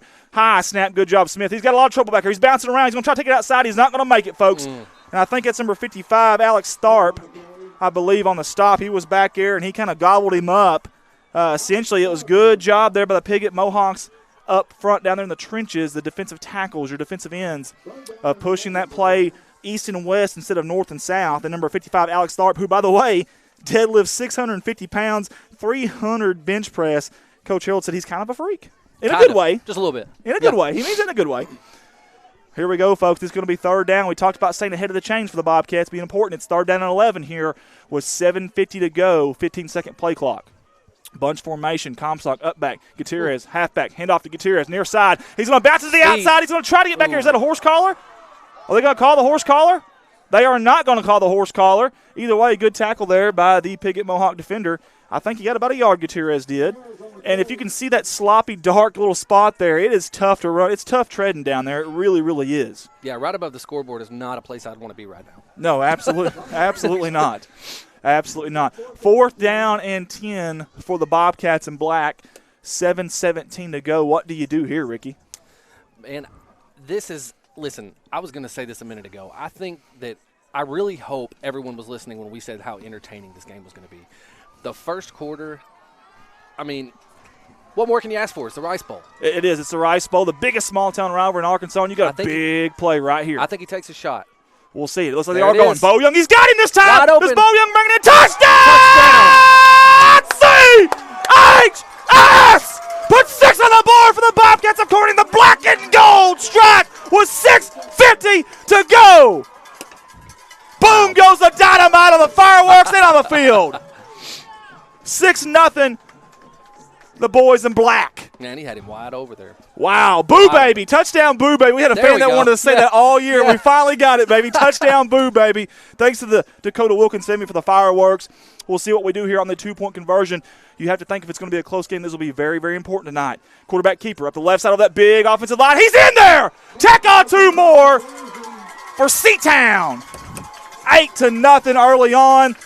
We didn't score on the first drive, but we did get the first points tonight as the fireworks are going off here in beautiful crime-free Corning, Arkansas. And listen, that's how you bounce back from an interception like that. Hey, you know what? You get the ball back. Clay Smith, being the leader of this team, drives them down the field, has Bo Young wide open in the corner of the end zone. You know, I'm really glad you said that. That's a really Great good drive. You know, and here's another thing. How about Coach Trevor Poe for having the cojones, I guess we could say. We won't say that word, but a cojones for actually calling that play. Yeah. Twice on the same drive. I mean, that's pretty impressive right there. I like that. And the Bobcats will be kicking off, of course, in Arkansas high school football. You will kick it off from your own 40-yard line. Some teams like to kick it off from the hashes, I've noticed this year. It's kind of odd to me, but Colin Wilson, he'll kick it off from the middle of the field. I'm sorry, Rocky Flores. Now, listen, Rocky, every time he's been in there, except for maybe once, he has kicked an onside kick. Piggott is thinking onside kick if you'll look at their defense over here. They're thinking onside kick right here, and they should. I think he's got 5 successful onside kicks this year. And here comes Dylan Lane, Parker Davis, Rhett Eddington, and Lennon Berry. They're going to try to get it again. And they do not. Good job by the Piggott Mohawks up lineman there, and it's actually number 12, I believe, who ended up getting that for Piggott. That's Logan Ralph. Coach says he has fluid hips to kind of, evade tacklers. We had fluid hips to get up there and get on that ball and get down. He's also a 4.0 GPA kid. And also Logan, he actually runs track for the Piggott Mohawks. As they're going to take over. The bad side of that is that when you don't get it, good field position for the other team. That's right. And look at there, Cooper Hawkins. He's saying, hey, come on, guys, let's get into this thing now. Let's get the crowd in it. Last home game of the year, last football game for these seniors. Piggott will take over at the Corning 40, I'm going to say 48-yard line, 48.5. I'm getting old. We're way up here. I can't see, so forgive me. With 6:50 to go here in the first quarter. 4 wide again. You don't see the dead team anymore this year from Harrell. He tried it early in the year, and it didn't quite work for him. Handoff, number 2. That's Michael Parker. He's going to be brought down by a slew of Bobcats. Finally going to push him out of bounds. 44, 12, 10, and 78. Wow. Comstock, Smith, Hopkins, and Mr. Boo Baby Bo Young. That's a loss on the play. And I tell you what, if you're Piggott, your first 2 plays have been a fumble and then a loss of, 1 or 2 maybe on that play. You're going to say 1 because of forward progress. That's fine, and that's fair. Loss of 1 there. Give this defensive line, these cornerbacks and linebackers credit here. The Bobcats are hungry, and they're playing like they have nothing to lose, and they don't. That's right. 6:15 and counting here. 17 seconds on the play clock for the Mohawks. Looking to pass. Quick pass. We talked about that earlier. It's caught. Far sideline. He's hit hard. Wow. Hit really, really hard. He kept going. Good job there by number 12, Piggott, and that's Logan Ralph. Again, we talked. He runs track. He's got those, elusive hits, those fluid hips, as Coach Harrell calls it, to evade tacklers. And he did a good job there. He took a licking right there and kept on a ticking. That's right. Tanner Dixon is your quarterback. He's a dual threat quarterback. You won't see him run a whole lot, but he does have good speed. He has nearly 800 yards passing, folks. Now, the only thing is, though, he's only about a 43% passer, and he's, I think he said 5 touchdowns and 10 interceptions is the problem. Handoff up the middle. They've got room. Comstock brings him down, but not before a first down, and that's going to be number 32, Drake Featherston, the senior, in his last game tonight, 6'1", 150. And I tell you what, Coach Harrell said that kid is a warrior. He tore his ACL last year at Harrisburg, and you never really fully recover from that, but this kid has been he's been dynamite in a small package for them this year, and he's done a great job, number 32 in white has. Again, very similar offense to what you're going to see from Corning as the Piggott Mohawks have a first down and 10 with 5:18 to go at the Bobcat 37.5-yard line. A little bit of motion there. Quarterback keeper up the middle. He's got all kinds of room. Riley Grubb's finally going to bring him down, but again, not before a first down. My goodness, the offensive line for Piggott. You've seen a lot of motion there, and then they use the motion guys, the receivers and slot receivers, to block, and they got them a first down. My goodness. 5:05 to go. The bands are both here tonight. They're in it. As cold as it is, I tell you what, that's going to be a tough job too. Yeah, those instruments have to be, man, I could not imagine being out there right now. Oh, I couldn't either. I really couldn't. These cheerleaders, I mean, they're out here the entire game moving and yelling and hollering. You got to give them credit as well. There's a snap low. He handles it. Pass. Caught. Near side. It's going to be brought down by Amaker and Bo Young. Bo Young will get credit for the tackle there. Again, another good catch there by Logan Ralph. I think that's his second catch of the night already. They're looking for Logan Ralph. And Logan Ralph is a junior. He goes 5'11", 180. Again, 4.0 GPA from that kid.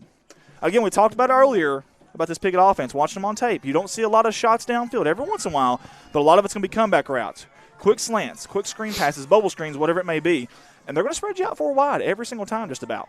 Man in motion, that's number 5, Holden Tarno. Hand off to him. There's a Bobcat back there. That's Holden. That's Dylan Richmond. Good job back there by Dylan Richmond. He's the one that started that, and finally Gary Comstock came back there. The Cavalry came for him and brought him down. Holden Tarno is a senior for the Piggott Mohawks. He goes 6'1", 160, and he's had a couple of pretty big plays this year for them on that same very exact play right there, that jet sweep, if you will. We've seen him and number 2, Michael Parker, get loose on quite a few of those on film this year. You got a big third down. We won't use the Sandlot reference here, the forever, but you do have third down and about 14, maybe 15 to go here with 3:30 to go.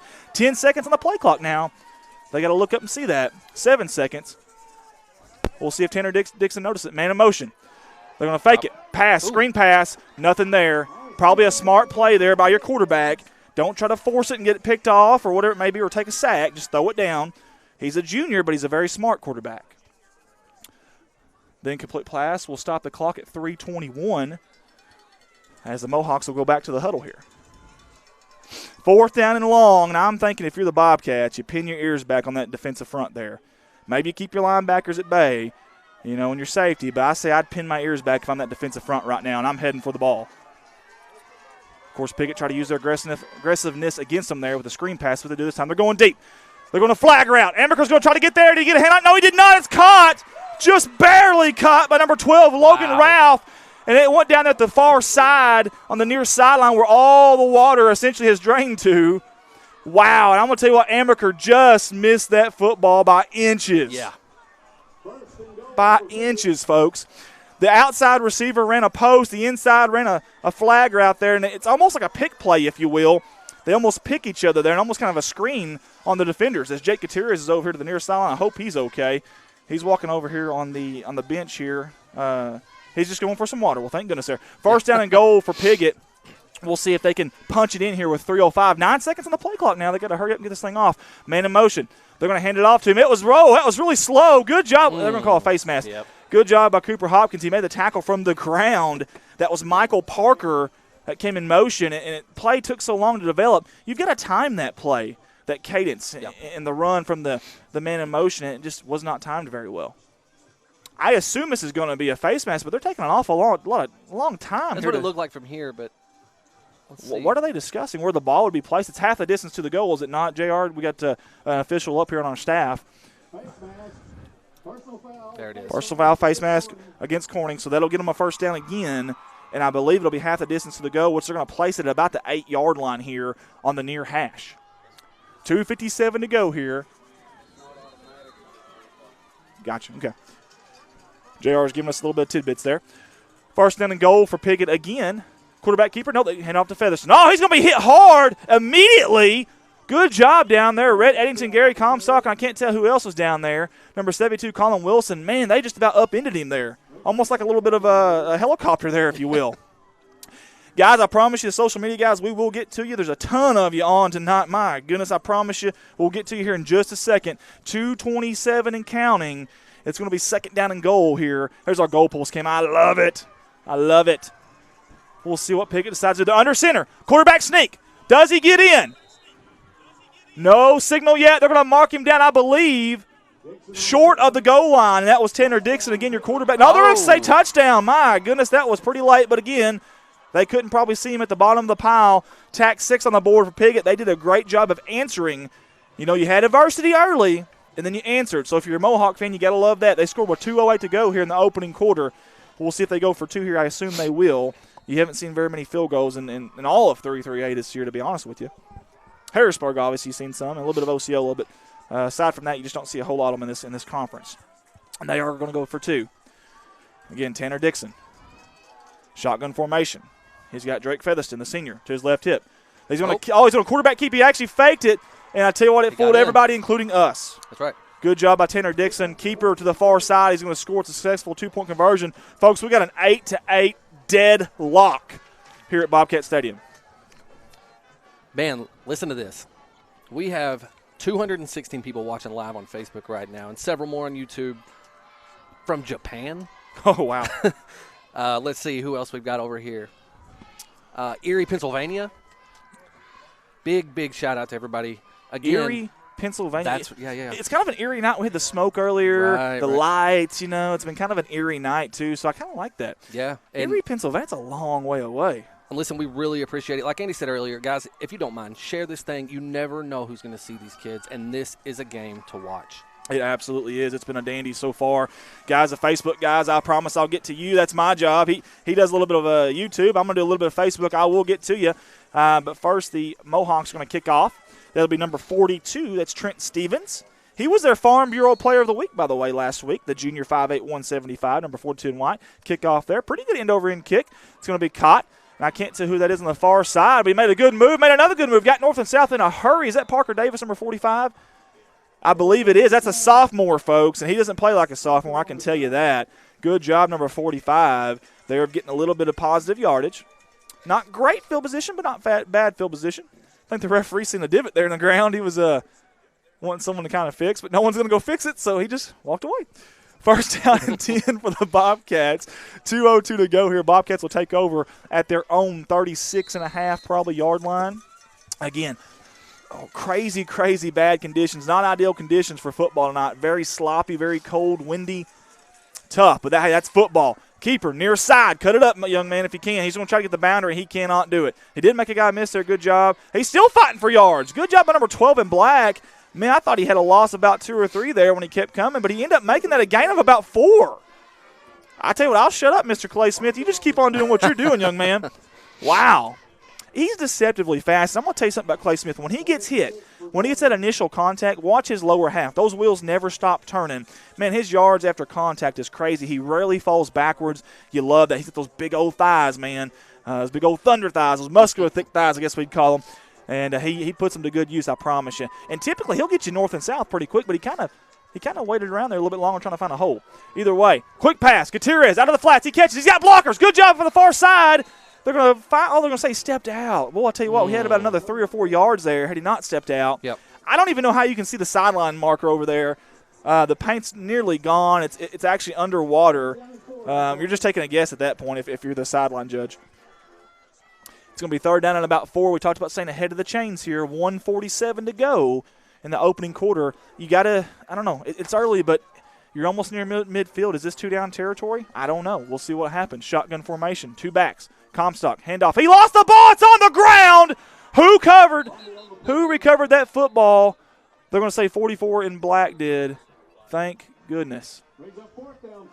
My goodness. Now what do? You didn't get any positive yards. As a matter of fact, I think you lost about a half a yard. It's going to bring up about 4th down and 5. This is a big play right here. Big play call, too. I don't know what I would do here, to tell you the truth. I really don't. Yeah, it'll be really interesting to see the play. Now, what are we talking about here? The white hats getting with the the back judge here. What are we doing here? We did have a flag, so there was some laundry on the field. I did not see that. I apologize. And they're wanting to talk about it here. We'll see what's going on. As the sideline judge finally walks back, here's the white hat. He's going to say prior to the snap there was a false start, so we'll get our down back. That's good. So it'll be third down. However, we will be marching it back 5 yards. That's not good. So now, and here's the thing, if you can't get a lot of positive yards here, I don't know, you may not go for it if it's going to be a 4th and 6 or 7 as opposed to a 4th and 4 or 5. So either way, third down and about 9, maybe 8, 1:07 to go here in the opening quarter. I tell you what, the play clock's down to 15 seconds right now. These boys better hurry up. They break the huddle finally. Riley Grubb to the far side. It's a senior. Clayton Crosby in the slot. Down here, Amaker in the slot. Bo Young out wide. Amaker in motion. They're going to hand off to him. They do. He gives him a little push. That's Clay Smith. He's going to cut it up. Far side. He's still going. Amaker to the outside. He plows over a defender. Holy hay bells. Wow. Through the chains. Mr. Flash, he's got a little bit of toughness there as well. I like that. He loves the contact. Watch this instant replay. A little push from Clay Smith. He cuts it up. When he does, folks, watch this. Look at that. Going for a ride. Hello. 55 seconds ago, that's a first down for the boys in black. As Clayton Crosby comes off the field here. And good job by Crosby out there as well, blocking. I didn't give any of the receivers credit. I hope Crosby's okay. He's holding something down there on the near sideline. 1st and 10 for the Bobcats here. 40 seconds to go in the first quarter. False start, I believe, on the Bobcats. I don't think they're going to say that they drew him. They drew him off there, so it's going to be a false start, 5-yard penalty. And now we've got another whistle here from the far sideline. I think the clock is still ticking. It's at 26.2 seconds here in the opening quarter. And you got to control the controllables. Yes, and we talked about that. The untimely stuff, the penalties. When you got to stay ahead of the chains. It's hard to do that when it's 1st and 15, and you're not a deep play team. Now the White Hats want a different time on the clock here. We did lose some seconds there. What is he saying here? I can't see his hands there. Can we get a camera to zoom in maybe on that or?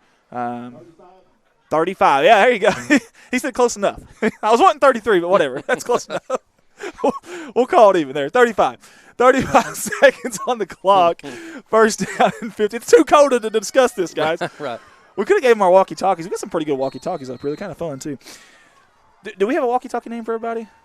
I don't know. I want to be Wild Dingo. First down and 15, low snap, handoff. Gutierrez, he's going to try to bounce it outside, but that's been hard to do all night long. Does he get the edge? He almost did. Going to be brought down by number 2, Michael Parker, at 4.640 speed.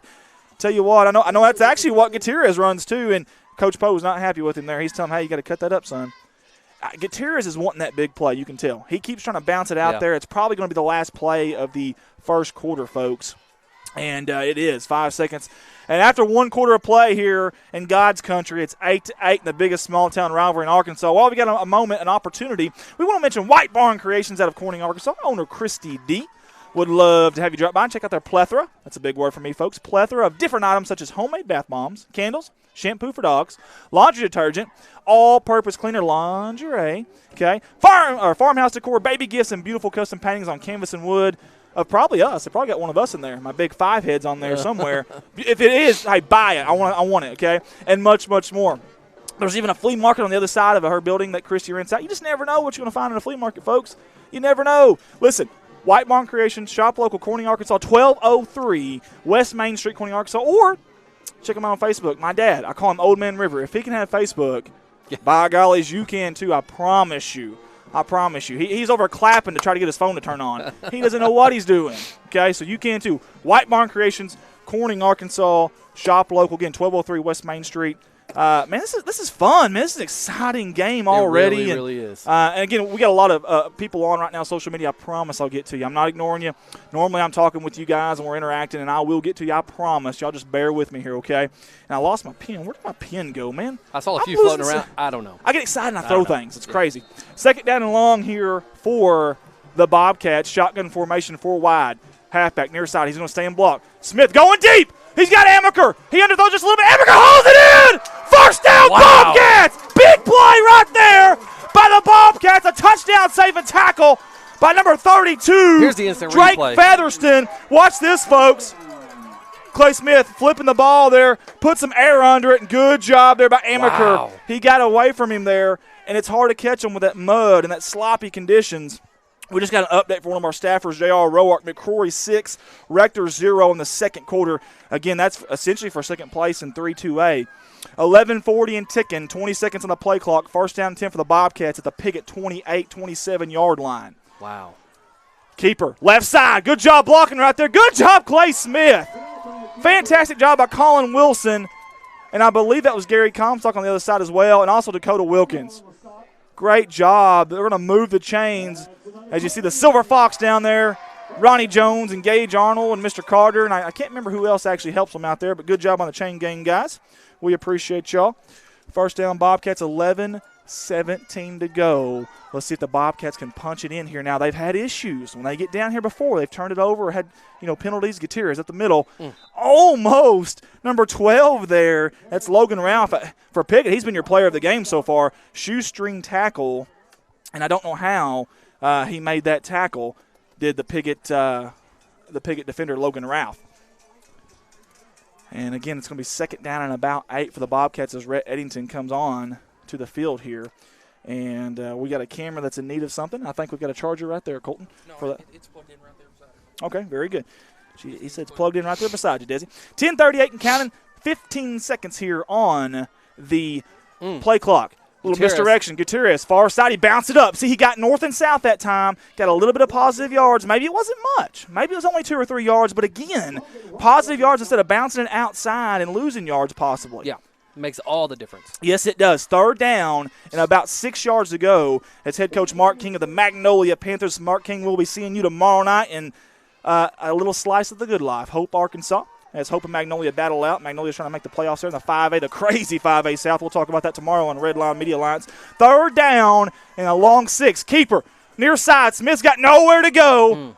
My goodness, he had a big old body down there, and he's still fighting. In fact, he actually wasn't down. He was actually on top of the defender there. Who is that? Big old boy there for Piggott. And his jersey, bless his heart, it's dirty. 75 or 76, I couldn't tell there.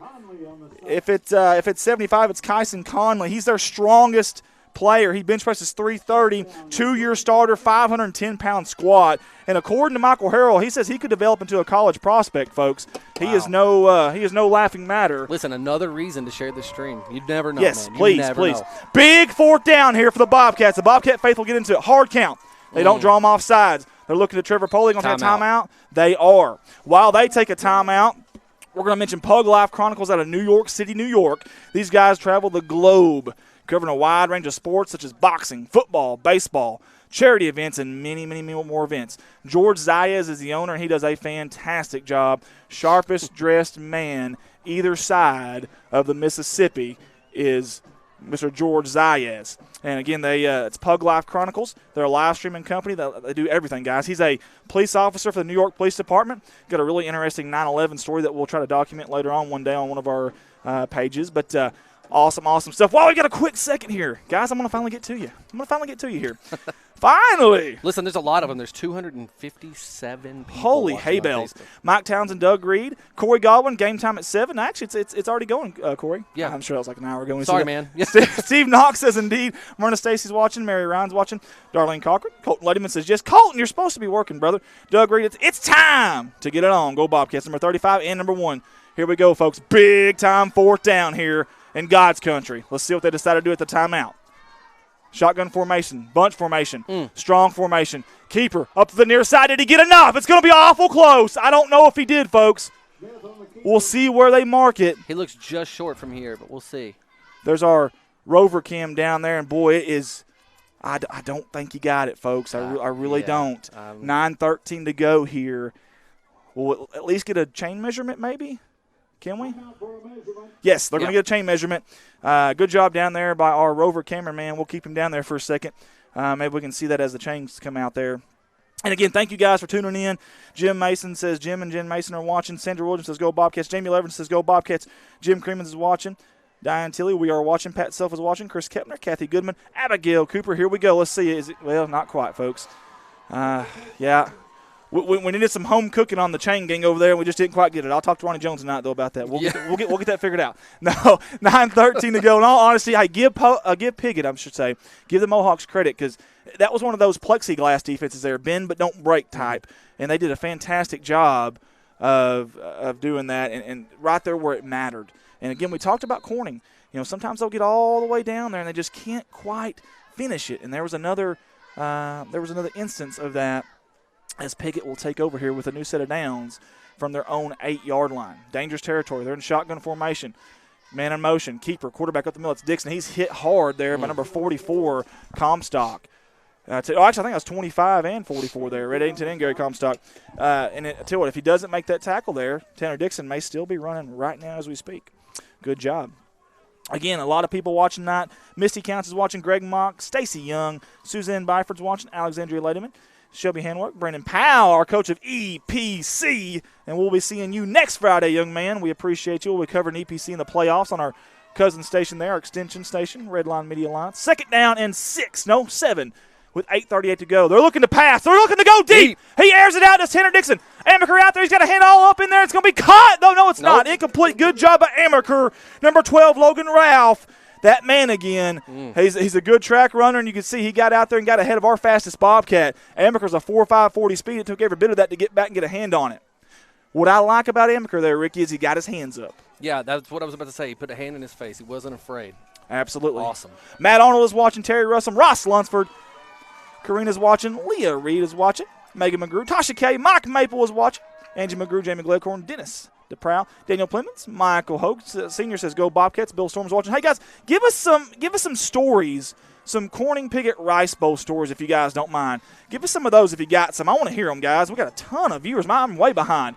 Tell you what, good job there by Piggott. They got some positive yards. Going to be gang tackled. Riley Grubb was there first. Good job by Gary Comstock and Red Eddington as well. And I think I seen maybe Colin Wilson in there. Good job. Gang tackle.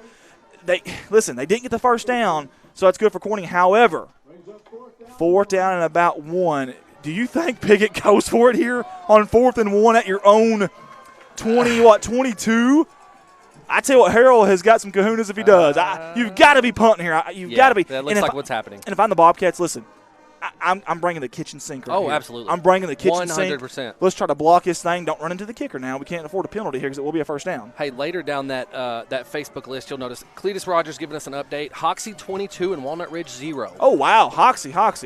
Look at there. Quarterback sneak up the middle. Bunch formation. Did he get enough? It's awful close. I mean really close, folks. You thought they were going to punt, and they snuck up there really quick. It is really close. And you can see the pile of mud. I think exactly. And I think it depends. If the far sideline guy gets it, I think they got a first down. He does. If the near sideline guy would have got it, I don't know if they had it. We have not got a signal. We got a signal from the Bobcats. Now, they're giving us all the signals in the world. We'll see what the white hat says here. He's wanting a chain measurement, isn't he? I don't blame him. Yep. Hey, good job by him. Let's don't sit there and do that eye test on a cold night and it's wet. And let's just get those chains out there and let's find out for sure. But I'm telling you guys, it is close. Yep. Really close. Mark Haney's watching. Hans Selmeyer. Pam Brown's watching. Sandra Williams says, go Bobcats. Bruce Caldwell says, let's go Bobcats. Adam Besson says, let's go Corning. Mark Lockwood is watching. Tina Hongard, Steve Hedges. Guys, we appreciate y'all. Kyle Harvey, Paul Hunt, Megan Owens is watching. Used to be Elders. Brandy George, we appreciate you. You like that? And the Bobcats did not stop on the Mohawks just barely by about half of the football length. Man. Yeah, that would have been huge right there. Absolutely. The guts from Harrell and the Mohawks pays off. Wow. Listen, it's the Rice Bowl or bust. You've got nothing to lose. Why not? That's right. 7:30 to go here. I tell you, they got 20 seconds on the play clock. They better hurry and break that huddle. And they're now bringing in a guy getting the play. I think it's Tanner Dixon. It's 14, 13. We'll see if they reset to 25 seconds here. I don't know if they're going to. 10 seconds, 9 seconds. They got to hurry up if they're going to get this one off here due to the Piggott Mohawks. 5 seconds now. 4, 3. They do have timeouts, though. We'll see if Harold decides to use them. 1. I don't think he's paying delay attention. of game right there. No, or did they get the timeout? They did. They gave them the timeout there. Okay. Good job by the coaching staff at Piggott. And while they're taking the timeout, we're going to mention Jay's Photography out of Corning, Arkansas, folks. Jay Malone is the owner-operator. He is fantastic, folks. Very, very talented man. Again, Jay Malone's the owner, but it's Jay's Photography. It says photography in the name, but they ain't just about photos, guys. They're very versatile with graphic designs, business cards, vinyl lettering. They even create videos. Folks, if you haven't seen our hype video that we did at the beginning of the year, incredible. You're doing yourself an injustice. You need to go back and watch it. It's on our Corning Sports Report Facebook page, and it may even be it's on our YouTube channel, isn't it? I think it is. Yeah, Believe go so. back and watch it. I had the vision. We went at it. We threw it out there to Jay, and he helped us, and he finished it off. He did a fantastic job. He always does.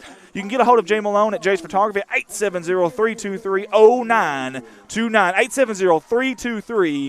870-323-0929. And we're going to get back to some more social media here with 7:06 to go in the first half. Speaking of social media, listen, we have a guy that works for us. You've seen him on camera, who commented and said, "Hey, I'm watching the game. You know what you should be watching? Who was that? The camera."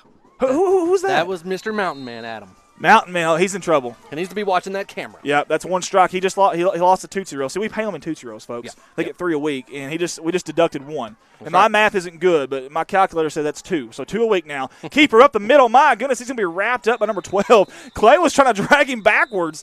Wow. And I tell you what. Now listen, I know we're Corning Sports Report, but I thought he had a better forward progress than that. But they're going to give him about 3. I thought he had about 5. But either way, 2nd down and 7 here for the Mohawks. 6:45 to go. Steve Hester's watching. Bruce Caldwell again. We mentioned him earlier. And Renee Wilkins is also watching. Whitney Edwards is watching. Renee Hollis is watching from Michigan. Michigan. Pure Michigan. Travis Foster. He's got one here for us. We'll call this play first, though, with 6:28 to go. 15 seconds on the play clock. 4 wide, 3 to the near side. Fake the handoff. Keeper. Ooh. Far side. He's got a man chasing him. He's got Clay Smith there. Good job by number 12, Clay Smith. Awesome job by your senior, your leader, your captain of the ship, if you will. Travis Foster said in 2015 when they stole our playbook off Huddle and we lost by 3, can't blame it all on that, but it did help. Wow. Well then. Wow. That's a bold strategy, Cotton. Let's see if it pays off, and it did. Yeah. 3rd down and long for the Mohawks. 5:58 to go here, opening half. Alan Pierce says, watching from Siloam Spring, or is it Siloam? Siloam? I would say Siloam, but Siloam? I could be wrong. Are we on agreement at Siloam Springs? Arkansas says, let's go Bobcats. Janie Storm says, go Bobcats. Kim Rowark's watching. Chris Moore says, first down. He does have big ones. Yes, he does. I think he's talking about Clay Smith. 3rd down and long. Big down here for the Bobcats as the band starts to play. Bobble the snap. It's on the ground. He picks it up. Dylan Richmond's going after him. He's going to turn him back the other way. Good block there by Feathers. He's going to throw it. He's got a man wide open. It's caught. Wow. Are you kidding me? Holden Tarnow, the senior 6'1", 160, was all by himself. Goodness. Wow, you've got to give Tanner Dixon credit on that one. And then give Featherston credit for coming back and getting Jared Seelig on a cutback block there. Wow. What a play. Man, Piggott, I tell you what, Piggott is making the plays when it matters the most on 3rd and 4th downs. That was one of our keys to the game for Corning earlier.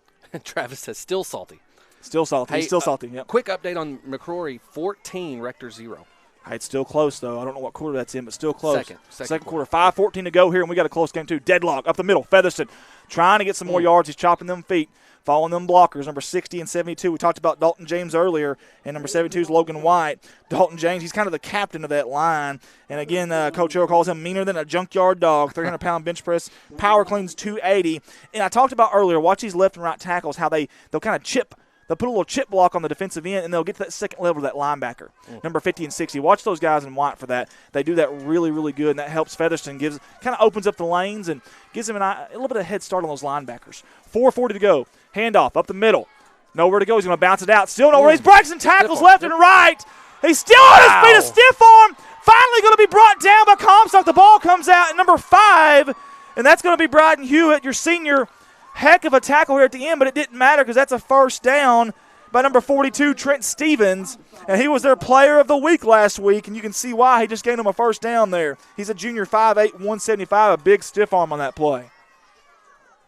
And when they landed over here, I mean, water went everywhere. Everybody just slid. 4:28 to go here. And this is the type of game we thought it would be. We thought it would be a slugfest. We really did. Yep. We thought coming in here, we didn't think it was going to be a high-scoring track meet, especially with the conditions and these offenses, the way they are, the style. We thought it was going to be a slugfest. That's exactly what we're getting. 13 seconds here on the play clock, 4:19 on the game clock. A whole lot of heart on this field right now. Yes, there is. A lot of fight. Pulling guard and tackle, and it worked. Up the middle. I think that's Featherston this time. It is Drake Featherston.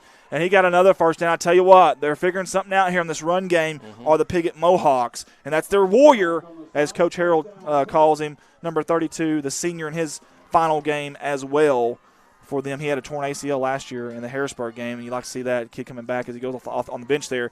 And you have Trent Stevens coming in for him. you know, maybe the Bobcats can do just like Piggott did last series. Bend but don't break. You know, that's right. These guys get all the way down the field, and maybe we can stop them. And listen, keep in mind that game clock.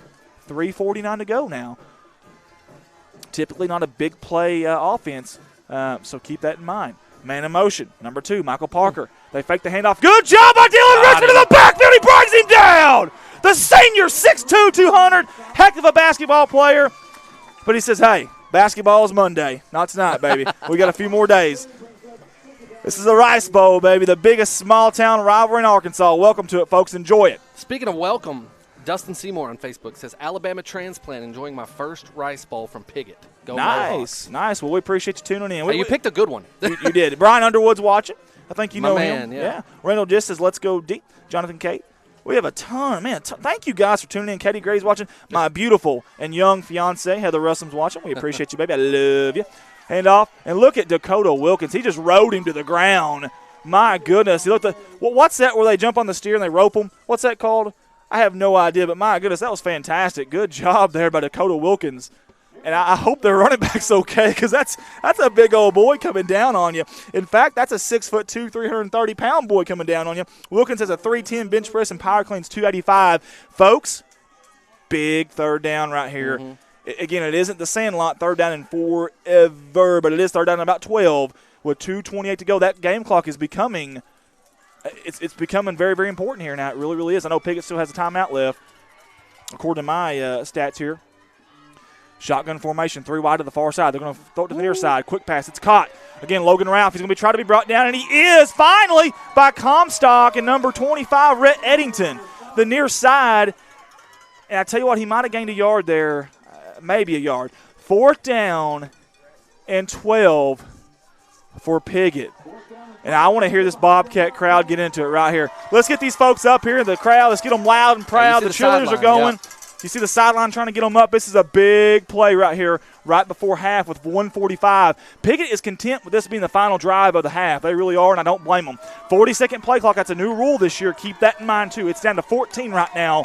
4 wide, shotgun formation. Featherston to his near side. That's Dixon, quarterback. Good snap. He's looking to pass. He pump fakes. He's going deep. Amaker on the coverage. It is. Oh, great job by number 1 in black. He turned around just in the nick of time. Listen, he's my early vote for player of the week. Wow. Amaker's everywhere. He is. Don't leave home without him like your Visa card. Number 1, Dakota Amaker. The Gnat is what I used to call him. I'm going to tell you what, timing is everything. Wow. He turned around at the right time Absolutely. there. Absolutely. And I tell you what, Tyler Golden's over there, and he's pumping him up too, and I don't blame him because Tyler Golden, he manages that defense, and he did a good job there. That's twice tonight we've seen him bat down a ball that was almost caught. Absolutely. 1:27 to go. Again, we're not maybe the most high-powered offense you've ever seen, but there is time, and we do have timeouts, folks.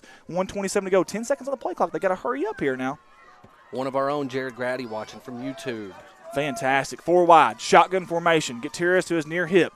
Snap. Good snap. Looking to pass. He's looking deep. He's got Amaker. It's going to be underthrown. Does Amaker come back to it? There's going to be a pass interference. I had to think so. I haven't seen a flag. There it is. There it is. Mm-hmm. And I tell you what, Riley Grubb was in the same direction. You can almost call it on either defender. Now, in the defender's defense, pretty clever there, no pun intended. Okay. In the defender's defense, so that ball was underthrown. They're running 100-mile-an-hour in these wet conditions. It's hard to stop on a dime. I will say that. Not making excuses for the Piggott Mohawk secondary, but either way, big play right there. I love the play call by Coach Trevor Poe. Let's go deep on first down. On first down, it's a different look. We don't usually do that on first down. I like that. 1:21 to go here, and the Bobcats will have it in Mohawk territory about the 49-yard line. Ronnie Knapp says, anyone know the Rector versus McCrory score? I believe it was 14-0. 14-0, Ronnie. That was in the second corner, in the waning moments of the second corner, Ronnie. Emily Saul says, go Bobcats. Yes, and they are going right now. We hope they continue. 1:21 to go. They've got timeout. Snap. Handoff. Gutierrez, he's met in the backfield by a slew of Mohawks. I tell you what, they just gambled on it, and it worked. Number 5,600 Midkiff was in there. It's a sophomore, 6 foot, 225. I think he's a little bigger than that. Yeah. I'm going to call Bull Jelly on the whole roster here on the weight. Good job by about 3 of them, though. You could have gave that tackle to just about any of the interior linemen there. We talked about staying ahead of the chains. This is 2nd down and 14. 50-something seconds to go here. Are you content going to the locker room tied, or do you try to do something here? Rhett Eddington and Gary Comstock are coming off the field here. I see Amaker and Crosby on the field. Is Bo Young on the lineup here? I hope he is. They're looking to pass. He's going deep. Amaker, flag route, and he falls down in the wet grass here to the near sideline of the hash. I promise it wasn't the line out there, the painted line that tripped him. He just he slipped up there. That's tough. I got a little nervous. I saw number 7, Hayden Emerson, reaching out with one hand. I was like, oh. Yeah, Hayden Emerson. Hey, listen, he goes 6'2", and he's got long arms too, by the way, this Hayden Emerson. We saw that. That is very impressive. Good job. They're going to reset the play clock there. 25 seconds, 40 seconds to go here in the opening half. 290 people watching on Facebook. Man, you guys rock. Listen, I'm going to get into that after a little bit after halftime. We're going to talk about some of that stuff, what you guys have done this year, you viewers for us. It's unbelievable, unreal, guys. We appreciate you. Third down and long for the Bobcats, 40 seconds to go. What do you do here play call-wise? I tell you what you do. You call a timeout and you talk about it. Yeah, that's exactly right. That's exactly what you do. Yeah, exactly. All right, guys, we're going to go back to social media. Debbie Harrell says, great job, Mohawks. Well, I'll tell you what, Debbie, they've done a really good job so far. This has been a battle. Yes. This is one of those games so far where you hate to see anybody lose because, man, everyone's putting their heart out there on the field tonight. Yep. I love it. Sean Seagrave says, go Mohawks. Shane Ward's watching. Susie Parks, Kurt Young, Alexis Taylor, Shane Burden says, go Mohawks. Got a lot of Mohawks tonight. Charles Smith, Angie Capps is watching. And Janina Duka, I hope I'm getting that right. Janina, I so apologize if not, if I butchered that. Says, go Mohawks, hash brown, rice bowl. Hash brown. Hashtag, whatever, rice bowl. See, I don't know these things. We got an Instagram cracker page and all kinds of stuff. Janet Boyd Neff is watching. Molly Jet's watching. Dustin Sinmore says, oh, yeah, you done said that one. I apologize. Becky Brownfield's watching. Marcus Carlton says, bet those wet uniforms feel good in this weather. Marcus, I've got some old Chuck Taylor Converse on tonight, and I got in the water earlier, and I am freezing. I did like kind of an old school type of thing for tonight because, you know, this rivalry goes back to 1926. By the way, Marcus Carlton does a fantastic job over at Tubetown. Watch them guys if y'all can sometime. 40 seconds to go, third down and long. Low snap. Smith handles it. Slant. Almost caught by number 20, Riley Grubb, the senior. He dove for it. He just couldn't get it. 36 seconds to go. You're definitely going to punt out on this down here as Gary Comstock will come on the field. That is your punter, number 44 in black with the gold trim numbers there. Tell you what, it's a cold night. The temperatures are dropping. The wind's kind of died, though. It seems like it's just me up here. Yeah, I think y'all guys? it's just us in here, probably. They're probably feeling it down there. Yeah. Again, we appreciate everybody, all of our staffers now. We've got a ton of them, and, of course, we'd have a ton. It's a rice bowl, man. We throw it all in on a night like this. Hopefully a good snap here and a good punt here. We'll see. They're coming for him. Good punt by Gutierrez. Comstock. Coffin corner. It takes a bounce. How that ball didn't go out of bounds, right. I will never know. It's the water. It had all the momentum in the world. It hit right there by the end marker, and somehow the sideline marker and bounced backwards. That's the old Tiger Woods, 3-iron, and it had spin on it. Wow.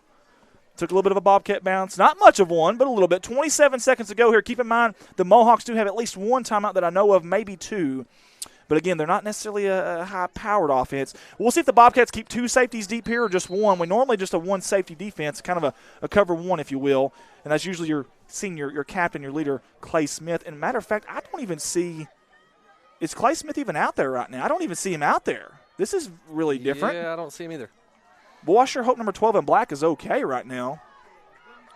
Yeah, they do not have Clay Smith out there at all, so this is very interesting. Here we go, and the Bobcats got to hurry up and get these guys guarded and lined up on. Quick pass, and it's incomplete. I think that's one where you zigged when you should have zagged. I think Dixon was thinking he was going to cut to the far side. It was a comeback route, and he kind of did almost like a little mini slant comeback. As Adam Valance, our mountain man cameraman, I tell you what, he is absolutely loving this rivalry. He was a part of this rivalry, a big old lineman, number 75. He used to pave the way for me. He sure did a heck of a job doing it, too. 24 seconds, so that's a good thing for Piggott, is it does stop the clock on an incomplete pass.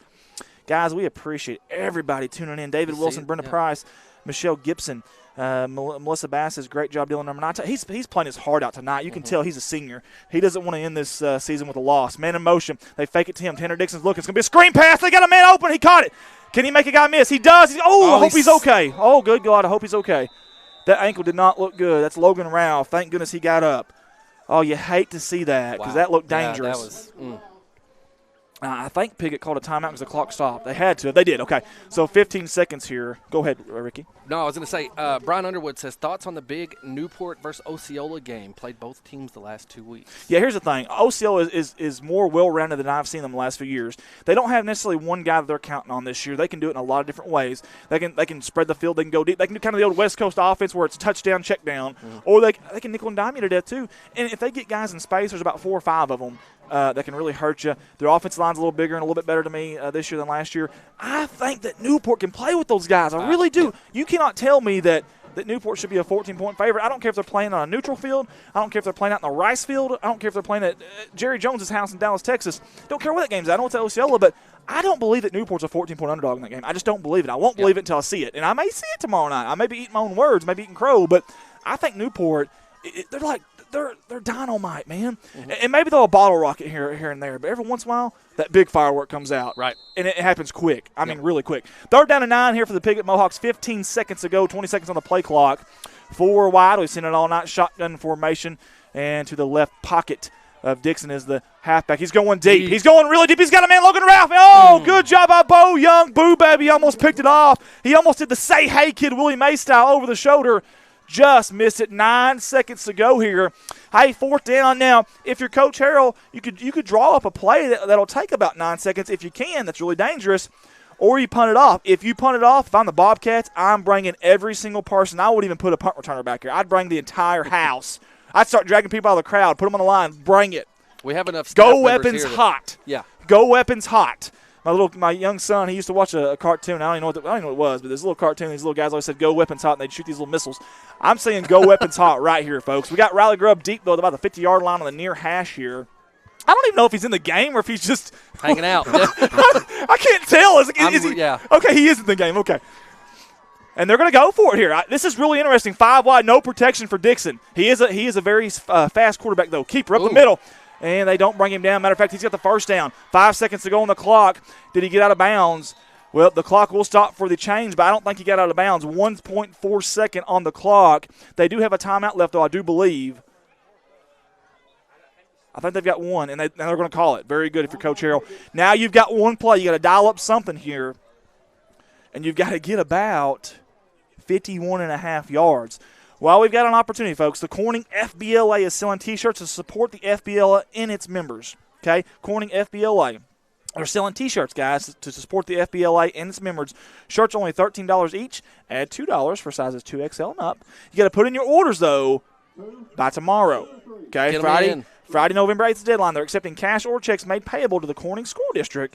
Get those to Miss Teague at the high school. Again, the Corning FBLA selling T-shirts to support the FBLA and its members. $13 for T-shirts. That's very cheap, folks. Trust me. We were selling for $20. Add $2 for sizes 2XL and up. Put those orders in by tomorrow. Get them there. Go to the high school. Get them there to Miss Teague. They're accepting checks made payable to the Corning School District, or they're accepting cash. Guys, we appreciate everybody tuning in. 1.4 seconds. We're going to move the game clock to 3 seconds here. Not sure that that'll even really matter here because Piggott's out of timeouts. But now, listen, keep this in mind. The half cannot end on a defensive penalty. So if you throw it deep and there's pass interference, they're going to get another shot at this. Keep that in mind. They got a long way to go, though. 52 yards to be exact. We'll see what they dial up here. See what Coach Harrell has. Maybe he's got a trick up his sleeve here. Maybe a hook and lateral. Brian Underwood, are you providing the snacks this time? Yeah, no kidding. We should. That Subway was good. Low snap. Dixon. He scrambles. He's got a man, Dylan Richmond, on him. He passes. It's complete. Far side, but he's going to be brought down. Ooh, he's brought down hard. Wow. Amaker, and there's a Bobcat hurt. Who is that? I can't quite see. It's pretty far away. Is that Riley Grubb? Great job by the cameraman getting the camera off of the yes, let's please. That's player. Jake Gutierrez. Yeah, good job by the cameraman. We got an injured Bobcat. Oh, you hate to see that, and he's still down. Finally going to be brought up. It's Gutierrez. He's hobbling a little bit. Number 2 in black is. That is a tough kid. Oh, we've seen it all year. All year long. Guys, listen, we want you to kind of stay here with us now. We do have to pay our bills. Again, these sponsors, they took a big chance on us this year, and it's worked out great. We've been blessed. We couldn't have done it without them. So we're going to give you an opportunity, or give them an opportunity to be seen and be heard, folks. Again, if you're just tuning in, you're watching and listening to Corning Bobcat Football live via Corning Sports Report. We'll be right back after these words from our sponsors.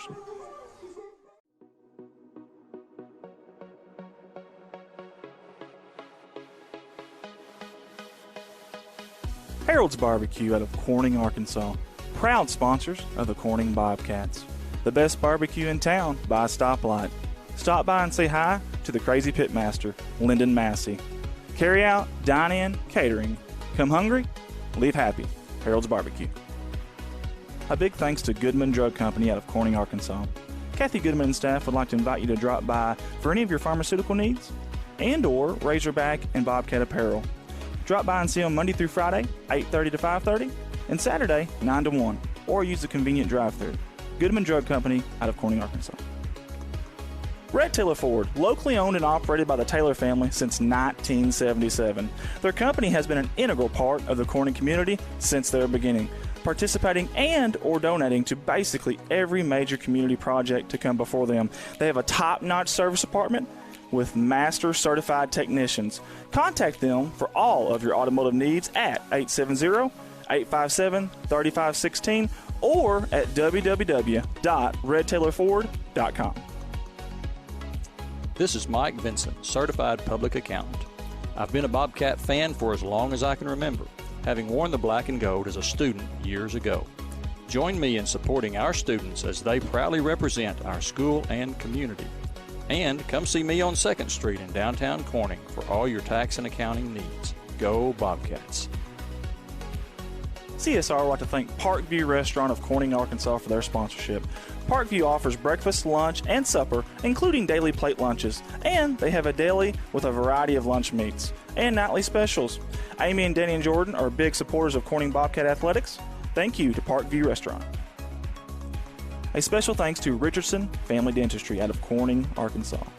Locally owned, locally operated, a fine dental office with a great staff that are all proud sponsors of the Corning Bobcat Athletics program. Richardson Family Dentistry. Your local Farm Bureau insurance company introducing Ag Promise, an exceptional policy that protects everything farmers rely on. Ag Promise is a competitively priced, easy to understand, and tailored to meet your specific needs. That's Farm Bureau's commitment to you, and they have a team of local agents and adjusters ready to back it up.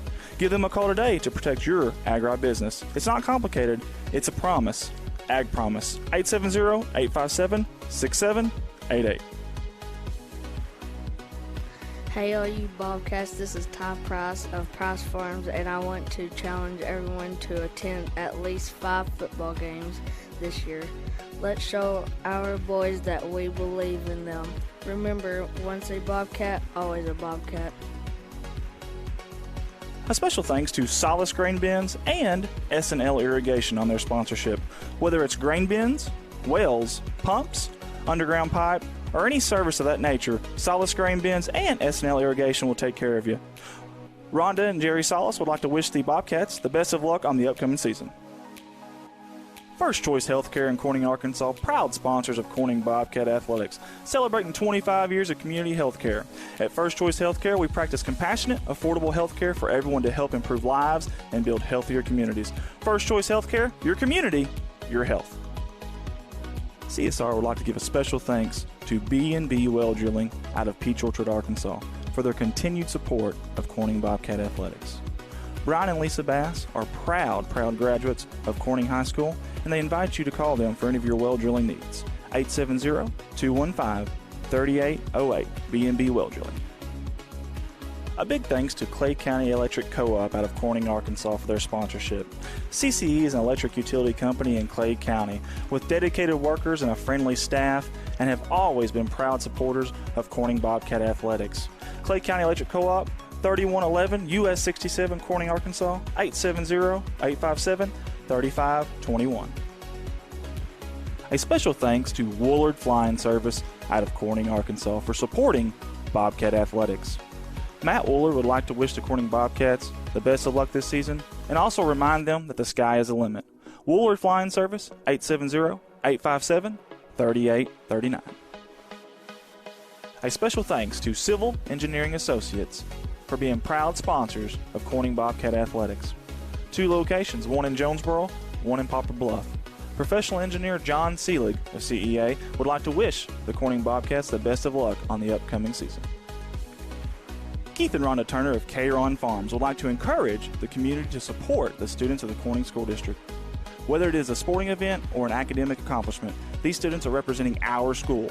We need to let them know how proud we are of them. Let's show our Bobcat pride. It's great to be a Bobcat. K-Ron Farms. Looking for a good and reliable used car? Stop by and see the father-son combination of Mark and Kyle Williams at Mark's Car ER Auto Sales. Proud sponsors of the Corning Bobcats, locally owned and operated, 870-565-5046. Wiedemann Farms, 561 County Road 131 in Corning, Arkansas. Wiedemann Farms has been serving the Corning community since 1978. Larry and Mary Wiedemann are proud supporters of not only the city of Corning, but of Corning Bobcat Athletics. Wiedemann Farms, go Cats. The Corning Sports Report would like to give a special shout out to Boschlicker Brothers Farms for sponsoring our endeavor. The Boschlickers have always been avid Bobcats and avid supporter of all things Corning athletics.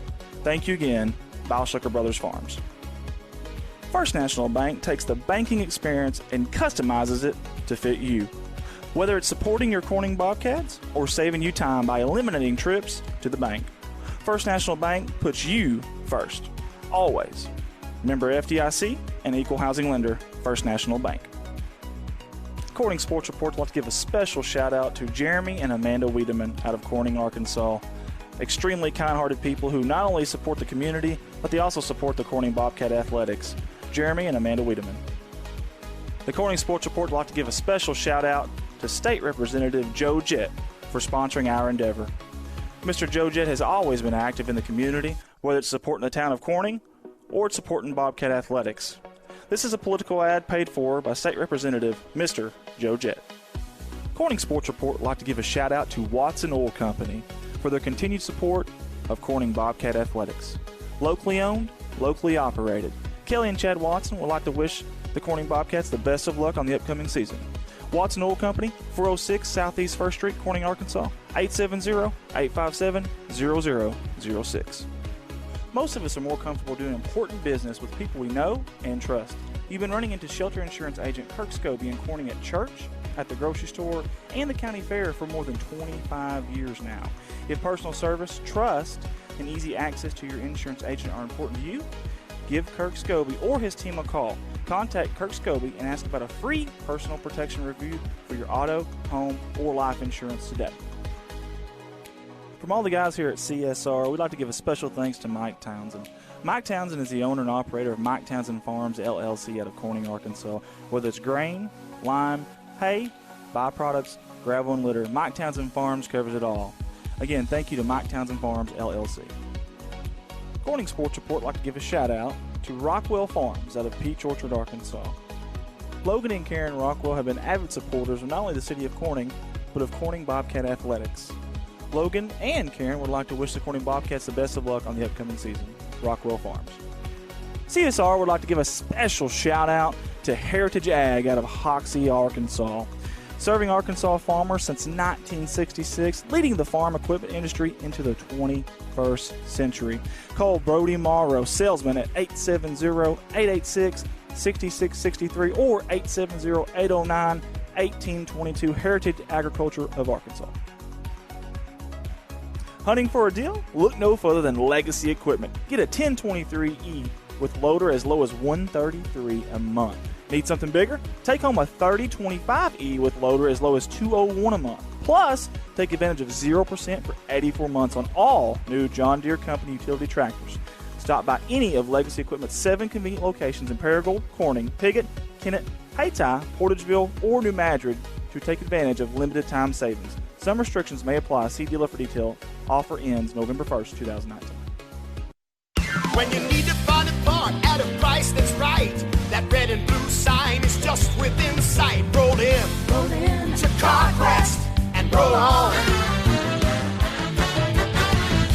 Midwest Auto Parts, longtime proud supporters of the Corning Bobcats. Locally owned by the George family and serving your community since 1946. Midwest Auto Parts. Roll in to CarQuest and roll on.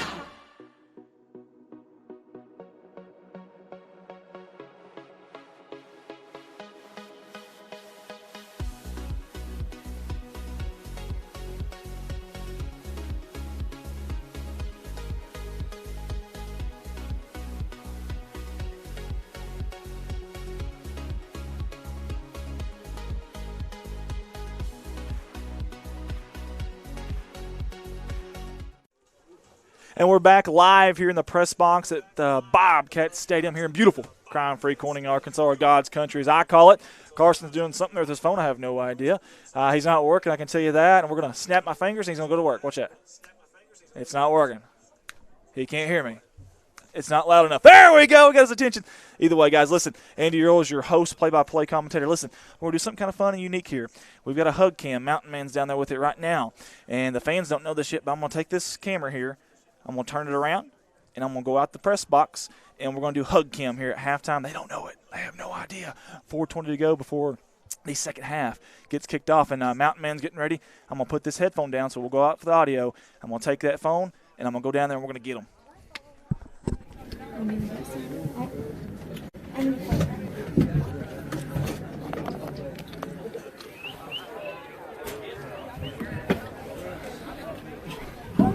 Hug her down. There it is. Here we go, guys. Here we go.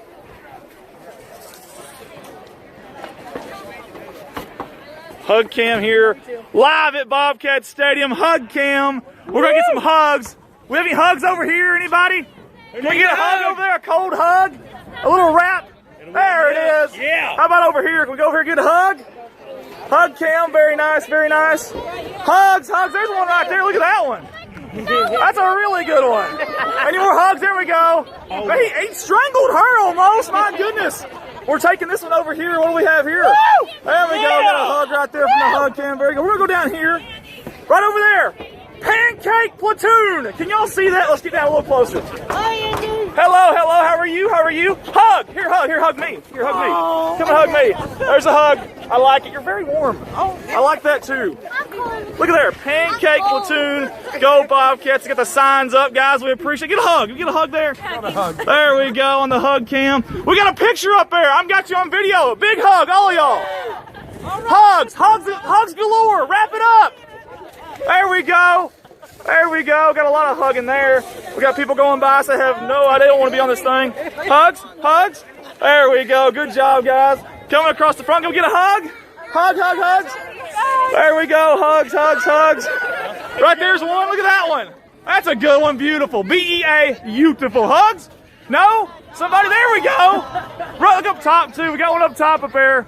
Very nice. Down here. Come on. Give me a hug. Give me a hug. There we go. Very good. Strong hug. I like it. Beautiful. Nobody's getting nobody to hug. There's a hug up there. I'm going to go over and get that one, too. Nobody? A little bit. There we go. Oh, she totally. Wow. That was slick. That was smooth. Got one there. Anybody? Nobody? No? There's the one right there. Here we go. We got another one right here. Beautiful. Awesome. Love it. That's Hug Cam from Bobcat Stadium. Great job, guys. We appreciate you. Good job. We're sending it back to you guys in the booth. Awesome. Always a great time. The Hug Cam is amazing. Hey, real quick, we got a couple scoring updates. Hoxie 30, Walnut Ridge 14 at halftime. 30-14. As we wait on Andy to hug everyone in the crowd and come back up. I guess he was making Adam do all the hugging. I think that's what was going on down there. He said, before Andy walked out there, Adam said, he would pick the biggest guy to give the hugs. And I was like, yeah, dude. McCrory 14, Rector 0 still. As we go through some scores around the state. 6A, Jonesboro 7 and Marion 0. At what I'm assuming is halftime. It said Q2 for a really long time now. Here we got Andy coming back in the booth. All hugged out.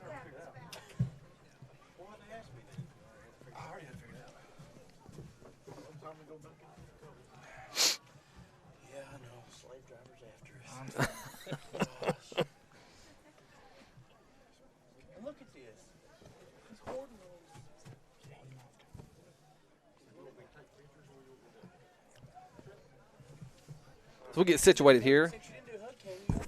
Andy, welcome back. I was just telling everybody that we have a score update, a couple score updates, actually. Okay, hit us. We Come got on with it. Hoxie 30 and Walnut Ridge 14 at halftime. Wow, hey, it's a ball game. It is a ball game. And I tell you, that game, I believe Hoxie was a pretty big no, they're only a 10-point favorite, actually. It's a Lawrence County rivalry there, so no surprise that one's close. What else you got? McCrory 14 and Rector 0 still. Okay, tell you what, defensive game there too, it sounds like. And McCrory, they've got an opportunity to hang on to that second seed in that 3-2A, which is very important as you people that know about the playoffs and home field advantage and such. If Rector wins that one, it's a 3-way, that dreaded perfect triangle. Nobody likes it because then a 13-point system gets involved. EPC beat Rector, McCrory beat EPC, and then if Rector beats McCrory, it's that dreaded triangle. So what else you got there? Anything else on score? Just other scores around the state. Jonesboro 7, Marion 0 in 6A. Okay, very good. There you have that. Okay, very good. Hey, guys, a little bit of stats for you thanks to J.R. Roark. Again, of course, we had the score updates. Clay Smith has 45 yards rushing. He's 3 of 7 through the air. Actually, more passes than I honestly thought would happen tonight, just to tell you the truth. Yeah. 3 of 7 through the air with a touchdown and an interception. That was on the first drive. It did kind of bounce back. It evened out with that next fumble, though. And Gutierrez has 15 yards rushing. Amaker, listen to this, 2 passes deflected. 2 pass deflections and 3 tackles. Good first half for Dakota Amaker, the Nat, as I call him. Comstock had 5 tackles, led the team. Clay Smith, your senior, your captain on senior night, had 3 tackles. Bo Young on senior night had 3 tackles. And Rhett Eddington, a sophomore, he also had 3 tackles. Big thanks to Adam Valance there, Mountain Man, for helping us out with the hug, Kim. We hope you guys enjoyed that. We've got about 150 to go here before we hit the second half. I want to just tell you a little bit about this history, guys. Some kind of great games of Corning and Piggott Pass, okay? 2001 Bobcats were down 21-0 at halftime, came all the way back. 21-0 at halftime. 2001 came all the way back to win in the final seconds, 22-21. Unbelievable stuff. 1981 game where Don Campbell's Corning bunch was deadlocked at 0 after 4 quarters of play and won over Piggott on a field goal in overtime, 3-0. Classes like the 1979 bout when Coach Zig Williams rallied his Mohawks from down 17-7 with less than 5 minutes to go. That Piggott team scored late, recovered an onside kick that was booted and just dropped at 35. Then they punched it in to win 20-17 for a miraculous late game comeback. And then more recently, of course, it was a little bit later, more recently a battle in 2006 that saw the Bobcat squad cling on to a victory, surviving 18-14. 2014, the Mohawks staved off a late threat by the boys in black and gold to squeak away with a 22-20 another close game. 1983, the Corning team got out to a 21-0 lead after 1 quarter. And listen to this, they fumbled the ball 9 times. Ouch. 9 times, lost 6 of those, folks. Fumbled the ball 9 times, lost 6 of those, and somehow won 28-13. 1968. That was the first year here at Bobcat Stadium. The school was just built right here, and Paul Stovall's bunch beat Piggott 33-0. 1977, Piggott had to play all their games on the road due to their brand-new venue not having electricity. Oh, wow. The Bobcats won at home 14-7 in white jerseys at home. Again, these two teams have played to 3 ties in their history, 1945, 13-13, 1960, 20-20, 1966, 13-13, as we're getting ready to kick it off here in the second half. Rocky Flores, does he kick an onside kick? He does not. It's going to be kicked by Bo Young. It's an onside kick. It's still rolling. It's on the ground, and the Bobcats get it. I don't think they do. Boy, that was a unique onside kick there. We have not seen that all year. And Piggott definitely had all their players over here on this side thinking Rocky Flores is going to kick it. I tell you what, pulling out all the stops for the Rice Bowl, I like it, but it did not pay off. Piggott's, go ahead. I'm going to say that's what we talked about earlier, right, is pulling out all the tricks. What do you got? You have nothing left. This is it, right? The Rice Bowl. Exactly. You have nothing to lose. I mean, again, neither team's going to go to the playoffs. This is for pride, and but that pride is big, though. There's a lot of it, yeah. Yes, I promise you. It's bragging rights for a whole year, not to mention that Rice Bowl trophy. Right. We'd like to see it in our trophy case here. We have not seen it in the past 7 years, so keep that in mind as well. And Piggott will take over in great field position at their own 43.5-yard line. First down and 10. 3 spread out to this near side. Did they draw them off sides? Are they going to say that, or did the Bobcats essentially go off sides? We'll see what they say. Here comes the white hat. He's the head official. He's going to say offsides on Courting. As Cooper Hopkins comes off, Dakota Wilkins comes on. First down and 5 for the Bobcats here. And, guys, I'm going to take a second here to get something hooked up here on our camera. I'll be right back, guys. There'll be no audio for just a second.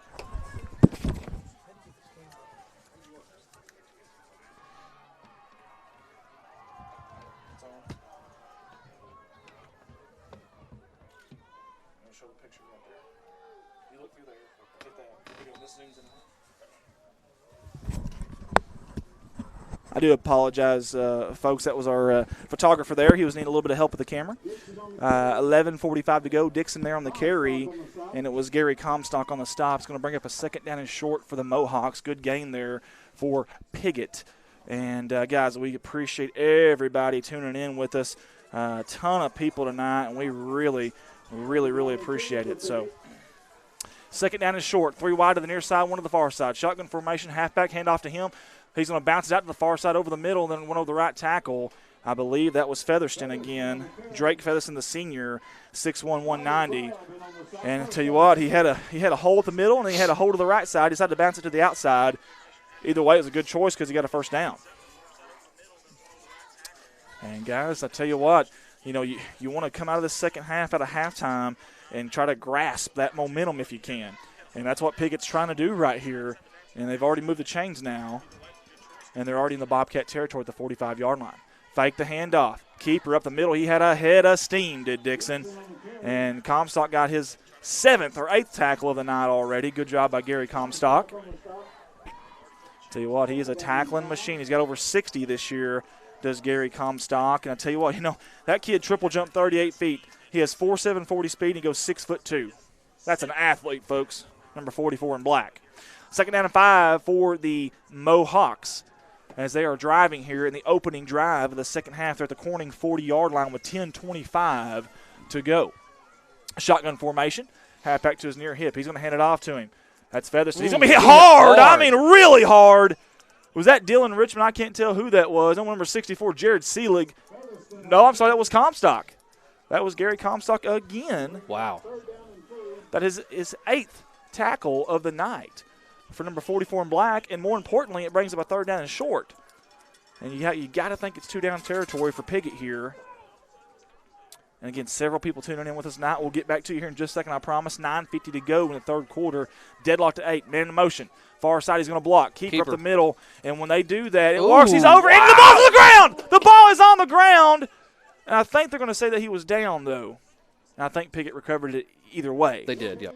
So, first down for Piggott. They're running the ball down Corning's throat right now, just to tell you the truth, behind that big offensive line, the Piggott. What a hit. Man, my goodness, you're not kidding. I will say this. They're making the licks count. I mean, they're all going to feel it tomorrow morning, I can promise you. They're laying the wood. You're either the hammer or the nail, and they're the sledgehammer tonight, I can promise you that. But either way, Piggott is moving the ball down the field. 9:20 to go here in the third quarter. 10 seconds on the play clock. Shouldn't be a problem. There's a snap, handoff up the middle. He's going to bounce it out to the near side. He's got room. Dylan Richmond's going to bring him down, wrestle him down. That's your player of the week, number 42, Trent Stevens, Farm Bureau player of the week for Piggott. He's a junior, 5'8", 175, and Dylan Richmond is 6'2", 200. When Dylan Richmond gets 2 hands on you, you're probably going down. Yes. But again, positive yardage for Piggott here. And they're not doing anything too fancy. They're looking middle first, and they're bouncing it out. That's what's happening. They're looking middle first and bouncing it out, and it is working. We'll see if they put another man in motion here. Every time they do, they run it up the middle. They do. And they're going to run it up the middle again. Handoff. There's a flag. Pre-snap penalty. Laundry on the field. Michael Parker will not get that run. Will it be a false start? Prior to the snap, false start against Piggott. That'll march them back 5 yards. They had a second down and short. That could be the break that the Bobcats needed right here in the biggest small-town rivalry in Arkansas, the 81st edition of the Rumble in Rice Country, the Rice Bowl, live. We're bringing it to you live here from Bobcat Stadium. Beautiful crime-free Corning, Arkansas in God's country. 8:32 and counting. Play clock is now at 15 seconds. They have not broke the huddle yet. Wholesale changes for the Bobcats on defense. Dylan Willer's coming off. Dakota Wilkins is coming off. Getting some fresh bodies out there. And the senior Bryden Hewitt is going out there on the far side. Maybe a zone defense out there on the far side, too, for the Bobcats. Featherston up the middle. He's going to be stopped in a hurry, hit a brick wall. Who was that down there? Number 44, Comstock. Number 72, Colin Wilson. My goodness. How many times have we said Comstock's name tonight? And then Colin Wilson is also a senior, folks. 6 foot 295, 2-year starter. He bench presses 295 pounds. And, man, that's some big old boys up there on that front line for the Bobcats. Yes. Cooper Hopkins, Jared Seelig, Colin Wilson, and even Dylan Richmond, as Dylan Richmond and Seelig are actually going to change spots this time on the defensive ends. Looks like Rhett Eddington was in there too. Sophomore. He's a big-time sophomore, too. Fake the handoff. Keeper, he slipped. He had room. Did Dixon. Still got positive yardage out of it, believe it or not. This is going to bring up, I know we've said it a lot this night, but a huge critical down. And I say it all the time because the style of offense, the style of the field right now, the sloppy conditions, every drive is huge and critical. When you're driving like this, you got to punctuate them. And if Piggott doesn't here, big-time stop by the Bobcats. Let's see what Tyler Golden and that defense decides to do here. 4th down and about 6, 7:08 to go. Big-time play, folks. Watch this. The Bobcat crowd's getting into it. I love it. There's a snap. Keeper up the middle. He's got room. Does he have enough, though? Big-time hit. Can't tell who that was. That might have been Comstock again. If so, he's got 10 tackles on the night, and he is a man possessed right now. Did he get enough for the first down? My goodness, it is close. It is so close. They're wanting a chain measurement. How many of those have we had tonight, guys? 3, maybe 4? My goodness. And we've got a camera guy down there awful close to it. Maybe he can, well, he's kind of in a tough spot to move the camera right now. So let's see if he can get it lined up, but that's okay. Either way, you'll get a little bit of a view here from our rover cam, as we call it. Let's see those guys. Stretch it out now. Come on, stretch it out. Stretch it out. Oh, Piggott's going to get a first down. And I tell you what, how many times have they just barely by inches got the first down? Give Tanner Dixon credit and give that offensive line credit of Piggott. They are moving the chains here in the opening drive of this third quarter. 8-8 deadlock if you're just joining us. And it's been a dandy. We thought it would be, and it has been. The 81st edition of the Rumble in Rice Country here in Corning, Arkansas. Again, 246 people on Facebook. Thank that's unbelievable, you guys. guys. So much, man. That's unbelievable, guys. That many people at one time. We surely do appreciate it. And we have 100 on YouTube. Man, that's fantastic, awesome. Guys. Love it. And I would love to see the Bobcats bend but don't break here. Handoff. Featherston up the middle. He's got maybe a yard. He's going to be brought down. And I couldn't tell. Colin Wilson was down there, and I believe that's Jared Seelig, your senior, your strongest Bobcat. Number 64 is 325 bench. He also has a 4.0 GPA at 6'2", 275, and power cleans 285 as Colin Wilson comes off of the field. And I believe Green's going to jump on the field there. He's going to be a little undersized up on the line, but that's okay. That's okay. We got a scrappy bunch here of Bobcats in black and gold. It's going to bring up 2nd down and 9. 6:03 to go on a chilly, frigid night, guys. Yeah. The winds died down a little bit, so that's the good news. In here. Yeah, but the temperatures are dropping. They have not died. Parker does not hand off to him, gets Featherston. I tell you what, Gary Comstock made him pay. I thought they were going to hand that off to Parker on the jet sweep. He was in motion. They did not. Give it to Featherston, and Comstock was there in a hurry, and he was a brick house, a brick wall, if you will, was number 44 in black. 5:31 to go here in the third quarter, folks. And it isn't crunch time yet, but it sure feels like it, doesn't it? Yes. It really, really does. Clock is ticking. Play clock is now at 11. They break the huddle there. Third, and I'm going to say 7, but it's hard to see from up here. They're going to spread them out 4 like they've done all night. Now they're going under center. Again, 80-something% of the time they're running the football in this. Man in motion. Let's see what they do. Oh, look at this. They fake the double reverse, and the Bobcats aren't fooled. Comstock in the backfield with a sack. Big-time play by number 44 in black. That's 12 tackles and a sack tonight for Gary Comstock. My goodness. He is everywhere. My Lord. He's everywhere. He's everywhere. He is everywhere. My Lord. 4th down and 11 here for the Mohawks. But I tell you what, whenever they have needed to make a play, Coach Harrell and that staff have got it done. That's right. Let's see what Tyler Golden and their defensive staff do here differently for the Bobcats. You need to stop here in the worst way. 4:34 to go in this third quarter. Thank you guys for tuning in with us. It's been a dandy so far, and no signs of stopping now. 4 wide shotgun formation. Featherston to his near hip. Low snap. He handles it. Dixon looking to pass. Slant across the middle, and it is caught.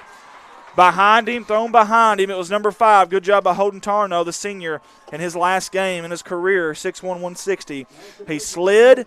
He caught it behind him. And, again, give Piggott credit. They have done that impressive, yeah. the entire night. Wow. And nothing fancy. They're methodically nickel and diming their way. When they need a play, they like doing that cross, that post and flag, or that out and slant, that kind of pick play almost, if you will, and it's working. 3 spread out to the near side, 1 to the far side, shotgun formation. Cats may be coming after him. They're not. Keeper, far side, Dixon. He gets past the first line of defenders, the first wave. Got about 4 or 5 yards there. Did the ball come out? I don't think it did. It's going to bring up second down and goal for the Mohawks. 3:40 to go and ticking here in the third quarter. Jerry Grady says, no way. TOD Corning's ball. Jordan Rayford. He's watching. Johnny Lambert. That's another Mohawk first down. It sure is. And they are driving and marching down the field right now. Tammy Maple-Smith is watching. Darlene Thompson's watching. Sandra Williams says, way to go, Gary. Yeah, he's a man on a mission right now. He really is. He's trying to take this game over by himself. Ashley Dowler is also watching. She said, Jameis Posey couldn't let my little brother down. And Malia Martin, Pam Leach is watching. We appreciate Michael Lack as well. And Whitney Crawley. There's the keeper up the middle. I tell you what, Dixon may be in. I think he is. Touchdown, Piggott. Touchdown, Piggott on a Dixon keeper. And that's going to make it 14-8. Piggott with 3:07 to go here in the third quarter. I'll tell you that you thought maybe the Bobcats bend but don't break, and they really needed that fourth down, and they did get that fourth down stop, and that kind of changed the momentum there at the end, and give Piggott credit for just marching down the field in the opening drive here of the third quarter. Again, 3:07 to go in that third quarter. Game's far from over, folks. Got a lot of football left to play. That means this two-point conversion could be crucial here for both teams. Let's see what happens. Fumble the ball. It was the handoff a fumble. I thought it was a snap. I'm sorry. The handoff, it's going to be unsuccessful. Write that play down as maybe a play that could come back to haunt them there. Wow. Bobbled the handoff.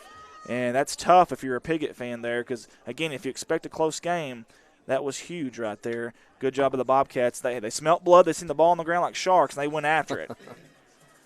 Again, we appreciate everybody for tuning in. Man, we got so many people here. This is awesome. Summer Green says, go Piggott. Again, Michael White's watching. Amy Bunch is watching. Amy Morris. Gloria Crichton says, come on, Mohawks. Michelle Thompson's watching. We appreciate you, Michelle, for tuning in with us. And Tina White. And Morris says, way to go, Piggott. Sandra Williams says, go Bobcats. I tell you what, we've got ourselves a dandy, a slugfest, if you will, here at Bobcat Stadium in Corning, Arkansas. Piggott's going to kick off from the 40-yard line, dead center. Not much of a wind, but that little bit of wind is blowing in their face. Number 42, Trent Stevens, the Farm Bureau Player of the Week, will be kicking it off. And we'll see if the Bobcats can get a good return here and get good starting field position, try to answer. A little bit of adversity here. Let's see how they handle it. It's short. You got to get on that football quick, guys, and they did. Thank goodness. Wow, there's a little extracurricular there. He got kicked in the helmet. Dylan Willer, and he's had a neck injury this year too, keep in mind, at EPC. Very scary. Very scary neck injury, and he just got kicked in the helmet on a guy coming after the play, and the whistle was blown dead there. Either way, it's going to be Corning's football. Not great field position, not bad field position, about the 33-yard line. They got a little ways to go here, 67 yards to be exact. 3:07 to go in the third quarter. Andrew Wright's watching. Trevor Brodges is watching. Mary Whitman says, go Cats. I had lunch with that young lady today. I appreciate that. Gina Jones says, let's go Cats. Todd Lowry is watching. And Kaylee Blackman. Folks, we got a dandy here at Bobcat Stadium. Let's see what the Bobcats can do to answer that first half or that first series drive of the second half. Man in motion. Bo Young. Do they hand it to him? They do. Near side. He's going to bounce it out. Good job blocking up there. Fantastic block by Gutierrez, the running back. Wow. I said it earlier. I'm going to say it again. That is a tough kid. I tell you what, I'd like to get the deuce loose. Let's get number 2 the ball and get him out in the flats. He's done a great job blocking tonight. And good job by Bo Young. He thought about cutting it up early. He didn't. He trusted his running back blocking. He cut it to the outside and then darted up. We see that senior out there, number 20, Riley Grubb right there. There's our camera right on cue. Haven't called his name much tonight. Don't be surprised if he gets on the action. Maybe a slant, maybe a quick pass. It's 4 wide. Amaker in motion. Hand off to him. Far side. He's got a blocker. And Gutierrez again. Amaker's going. Oh, my goodness. Wow. He like a kamikaze shot through there like a bottle rocket. Man, when he cut it up, and I tell you what, I don't know if we can see the instant replay or not. It may be too late. But Gutierrez had a heck of a block over there. Watch that number 2 over there, folks. I mean, push the guy down, and then watch Amaker finish it off. Look at that. Young man. Wow. Listen, Amaker's not the biggest guy out there by any means, but he is the fastest. 4.540 speed for number White in black. 2:10 to go in the third quarter. Hopefully the Bobcats can get a little resolve, fight the adversity, and bring it back down the field here and match this game up and maybe even go ahead, we're hoping, as Growl joins us in the booth here. 4 wide. Shotgun formation. Running back to the side. That's Gutierrez. Low snap. He handles it. Pitches out to Gutierrez. Get the deuce loose if we can. He's trying to get the edge. He can't, and he trips up. I'm telling you guys, the field, it may look bad on the camera, but it's a lot worse than it looks. I can tell you that. It is really bad. Even the lighter spots on your camera are still very, very wet and saturated. Very muddy conditions. 1:38 to go here in the third quarter. 2nd down and 12 for the Bobcats. Heath Simmons says, watching from the house. The house. Well, hopefully the Bobcats take it to the house and score. Pat Marwell's watching.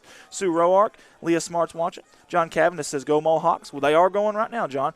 And Austin Scroggin's also watching. We appreciate you guys. Lisa Murphy-Morrow, thank you very much. James Poole says, 12, my grandson, go Logan Ralph. Well, I'll tell you what, James Poole, Logan Ralph has played his heart out tonight. He's done a good job. Amaker motion. They hand it off to him again. Why not? It's worked. Keep going to it. If it ain't broke, don't fix it. But he slipped up as he cut it up. Now, he did get about 3, maybe 4. It's going to bring up 3rd down and 9 for the Bobcats. I feel like it's 4-down territory. A quick update, McCrory 20 and Rector 0 with 11. Is that what that? Yep. Fourth quarter. Sorry. That's okay. That's okay. 4th quarter there in the McCrory-Rector game. 46 seconds to go here in the 3rd quarter, folks. Again, time of possession battle here for both these teams because both of them, they milk the clock and they run the football, run heavy. Not a lot of big gash plays, if you will. 3 wide to the near side. They're looking to pass. Let's see what they do. Amaker deep on a wheel route. He's open. He just there's a hard hit late. That's got to be a late hit, is it not? They're not going to call it either way, but man, it's hard to overthrow number 1 in black. It really is. We seen that exact same play at EPC right before the end of the first half, and they had Bo Young down there and Amaker scored on that. And I tell you what, maybe on regular footing and a regular night, maybe that's a complete pass, and we're talking a tie ball game, but not tonight. 29 seconds ago in the 3rd quarter here. It's going to bring up 4th down and 9, and again, you just about got a punt. And Piggott looks like they're looking for the fake just to be safe, and I don't blame them. Low snap. Gary handles it. Line drive, end over end kick. Takes a good bounce for the Bobcats. That's huge. Let it go, young man. There you go. All the way down to the 10-yard line. We flipped the field position battle. That's big. I love it. I love it. Great job by Gary Comstock. He didn't panic that low snap. And I tell you what, he kicked a line drive, looked like a fastball with some spin on it, a Carlos Martinez slider almost. I'm getting a massage from Growl. Getting a massage from Growl. That's what's happening right now. I don't know if you can see that or not, but he's getting a massage from Growl there. And that's, hey, why not, man? Why not? I don't know what you had to pay him. There we go. Now I'm getting one too.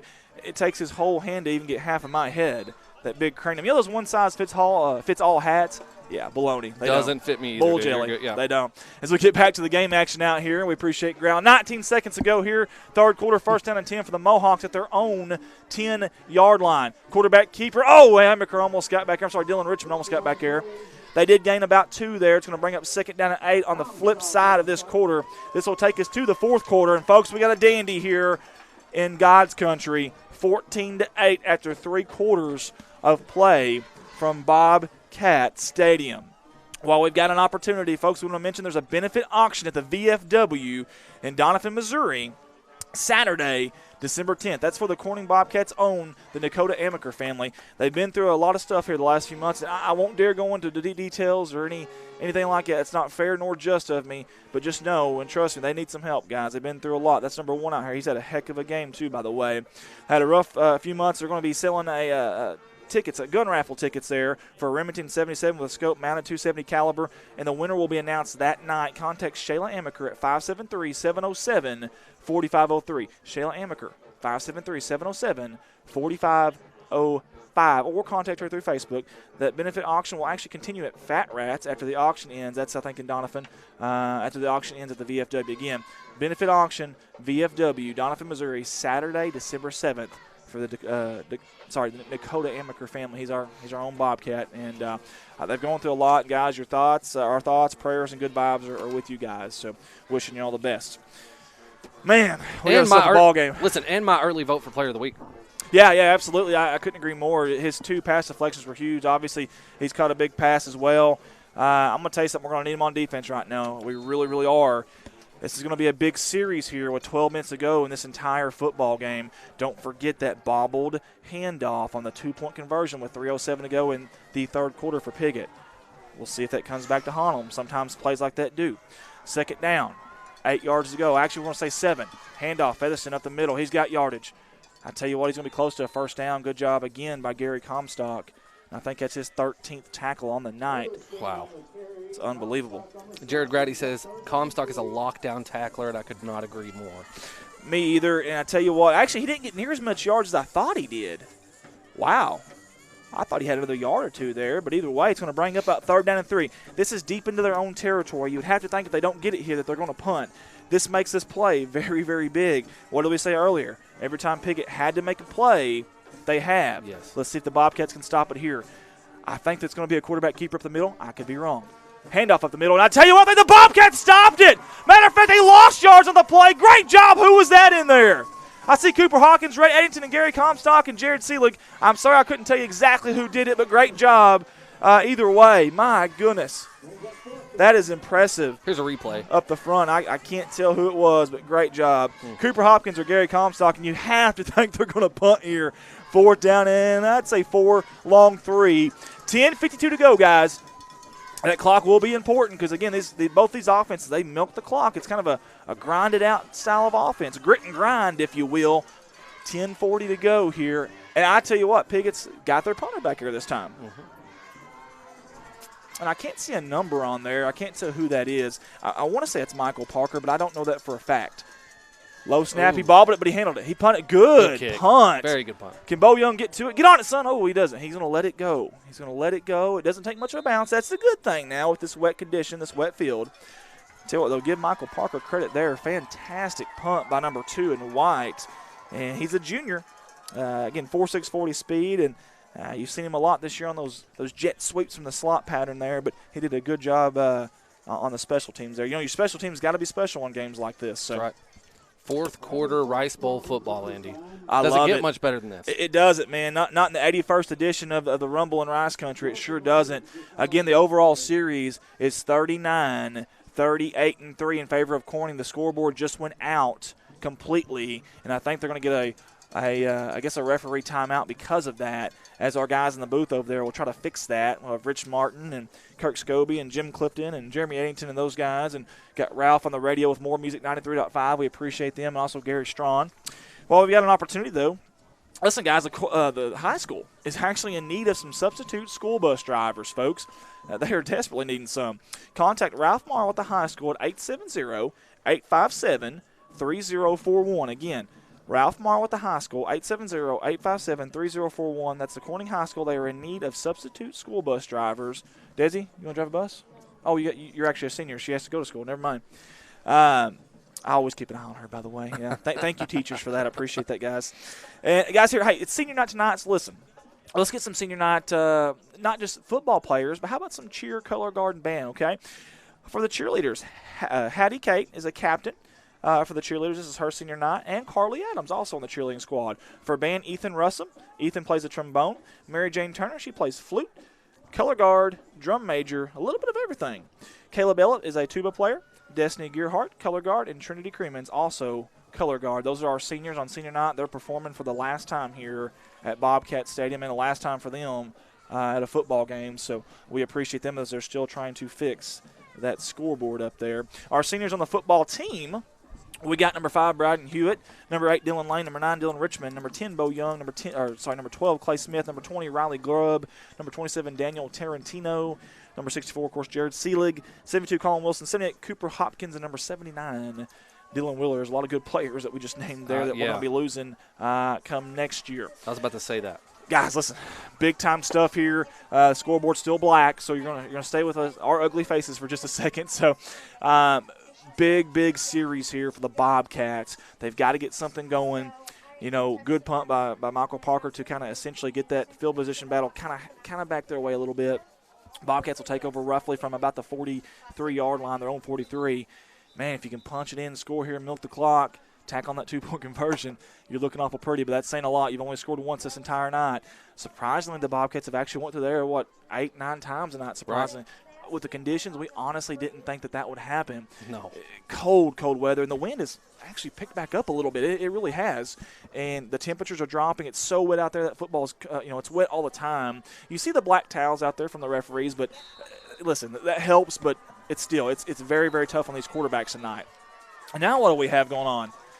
We finally got the clock back going, and now we've got another whistle. What are they saying now? I have no idea what just happened there. The play clock was at 25 the whole time, so it couldn't have been that. Either way, first down and 10. Amaker, motion. Low snap is on the ground. You got to get on it, guys. Did they get on it? I don't know. I think he got on it. Oh, I sure hope so. Piggott thinks they have it. Their entire sideline thinks they've got it. Oh, wow. And the Piggott Mohawks do. We talked about it earlier. One of the keys to the game, you've got to win the turnover battle. And I tell you what, that's huge. We've seen that against Walnut Ridge. It really got us. It shot us in the foot late. And very similar play happened. Now, here's where you're going to find out what you're made of. Right here, guys. Yeah. You've got all kinds of adversity. You know, you just got the ball back. It's late in the fourth quarter. In the first play, you fumble. And I tell you what, you're going to find out what you're made of right here, right now. Let's see what this Bobcat defense can do with 10-14 to go in the fourth quarter. I hate to say it, but you really can't go down 2 scores here in the last quarter with the style of offenses we've got on the field tonight. No, absolutely. I mean, you don't want to lose any momentum, and of course, controlling the controllables is a way to prevent that. Yeah, you figuratively just got punched in the mouth. We got another pre-snap whistle. What is going on here? Is the play clock? They're pointing the clock is off again. Well, maybe the same voodoo will happen. The black clock going off will cause another fumble on a snap here maybe. You know, it almost kind of threw away the momentum. They had a really good defensive stop, and all of a sudden the clock goes off, and then you kind of lose that, you know. As we're breathing up here and talking, you can actually see the breath, and the clock went out again. We're not sure what is going on here. It's too cold. It is. It just can't function. The clock is too cold. It just can't function in these temperatures. Yeah. Either way, guys, listen. Same. We appreciate everybody for tuning in. While it goes dark, we're going to go to the social media engagement. 269 people on Facebook right now. That's fantastic. Reagan Groves is watching. Crystal McMillan's watching. Chris Moore says, score here and put it away. Well, they certainly could. We really feel like they could. They're going to keep the score on, the time. They're going to keep the time on the field, folks. We have no idea how much time we've got left, and I apologize. There is a 25-second play clock. The play clock is working. Keeper up the middle. He's going to be brought down. Good job by Dylan Richmond and pushed back. Good job by the referees blowing the whistle before that got ugly and someone got hurt. Again, we have no idea of what the time is. Not a clue. And I want to say it was in the 10s. It was 10:21 before we started there, so I have no idea, guys. That makes the Rice Bowl so much more interesting right now. Yeah, you have no clue. I guess you could say that, yeah. I don't like it per se, but second down and long for the Piggott Mohawks is I'm going to try to find some kind of stop clock type of thing or a timer or something here to go. I tell you what, good job of that Bobcat defense. We probably got about 9:45, I'm guessing. I'm rough guessing that to go here in the final quarter from Bobcat Stadium. Again, the game clock, the entire scoreboard is out. We have no idea what time it is right now. I'm rough guessing it at about 9:25 to go here in the fourth quarter. They're keeping the time on the clock. Of course, this would happen in the Rice Bowl. Bobcats, good job. Got a little resolve on 2 plays in a row. Third down, though. Got to keep on. Keep on keeping on, as Joe Dirt would say. Life's a garden. You got to dig it. Right. Here we go. 3rd and 10. Keeper up the middle. They just couldn't quite get Tanner Dixon, and he's going to finally be brought down, but not before a gain of about 5 or 6. I tell you, Tanner Dixon about got brought down in the back there by Dylan Richmond. He went heavy, and he really darted in there aggressively, but he just couldn't quite get him. By our rough guesstimate here, it's going to be probably about 8:50 to go in the final quarter, which brings this to a massive and crucial down. 4th down and 4. It's cold. It's been a long night. You know, you just fumbled the football. You're down on the scoreboard. Man. You know, it's one thing to be cold, but these kids are cold, soaking wet, muddy. That's true. That's a good point. That's a very good point. Big play, and the crowd knows it. Both crowds are getting up here. Big play in the Rice Bowl here. There's about 8 minutes to go. Keeper up the middle. Does he quite get it? I think he did the second effort for Tanner Dixon. Is going to get on the first down.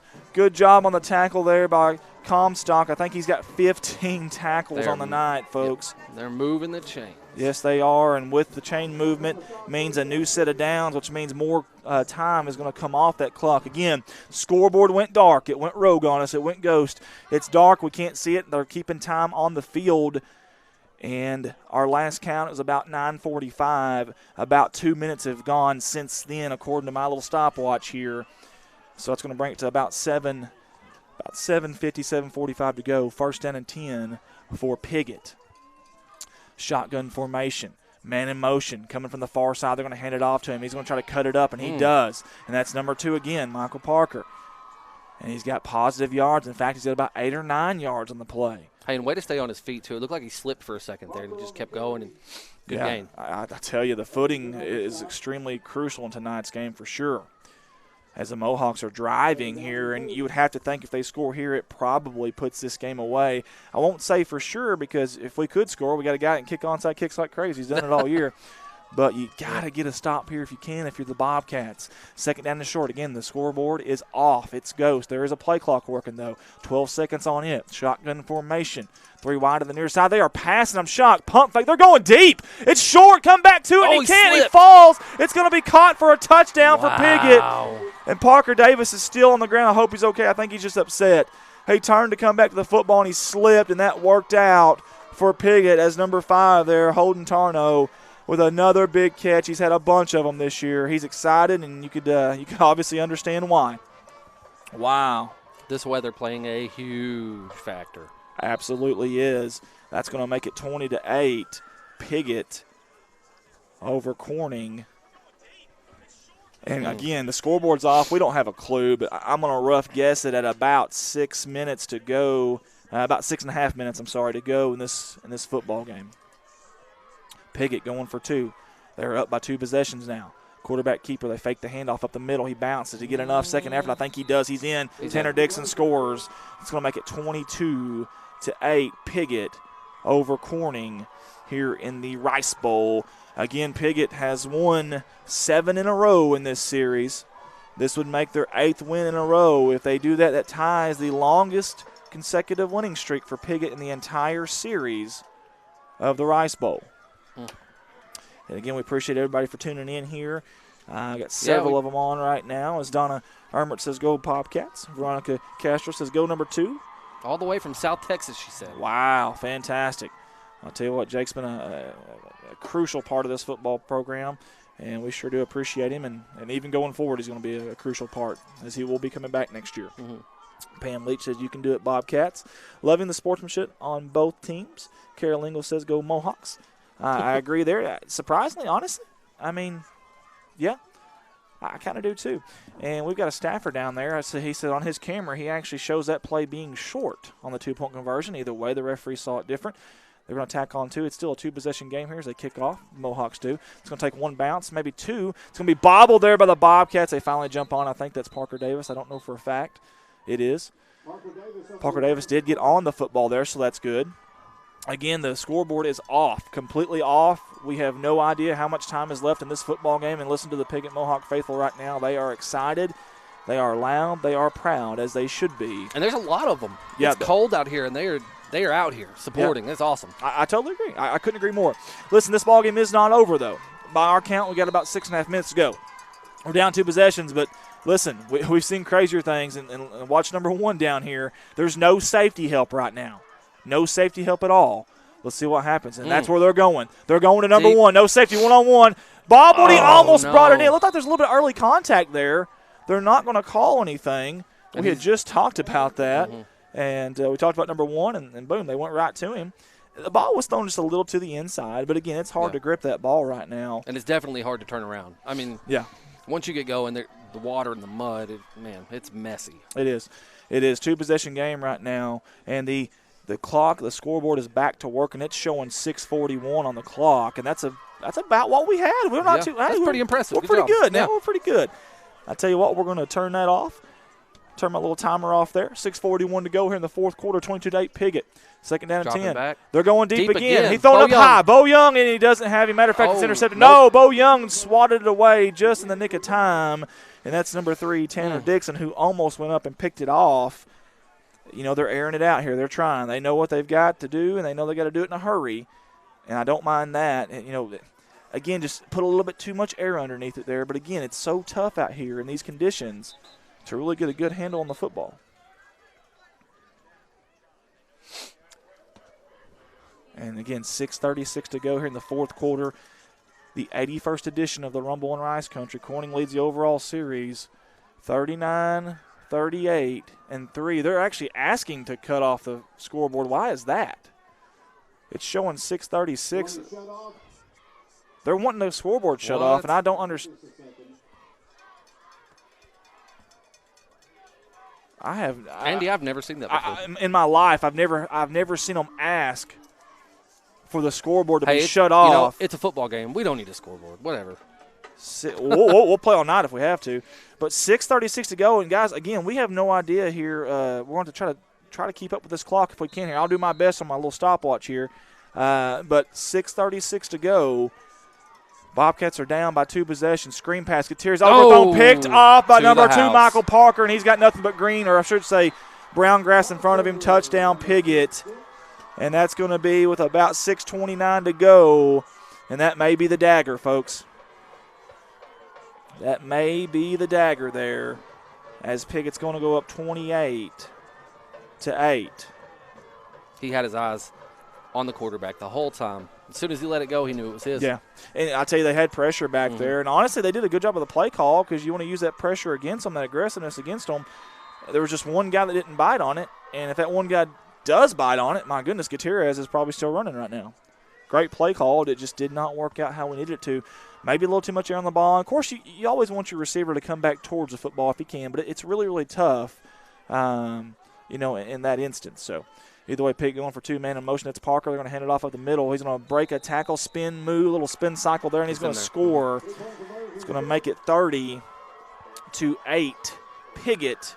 Again, we believe there's about 6:29 to go, but we don't have a clue because the scoreboard has been purposely shut off. Listen, and social media shout-outs, we have a lot of Piggott supporters watching the game, and we really appreciate it. Absolutely. And I've got my boss man, Mr. Jeffrey Baldwin, watching. We appreciate you, Mr. Baldwin, tuning in with us. Several people here. Neil Palmer's watching, the Mohawks from Little Rock. Jessica Gleghorn's watching. Dustin Beller's great job on this production. Corning Sports Report. We appreciate you, yeah. Dustin. Absolutely. Warren Boozer's watching. Lincoln Duncan and Nick Steele are watching with you. Emma Morissette. And that's how you do it, Mohawks. So I'll tell you what, they've done a fantastic job tonight. And, again, we don't the scoreboard was purposely shut off, so we're kind of going off a stopwatch up here. I know they're keeping the clock down there. Mr. Whitehead is.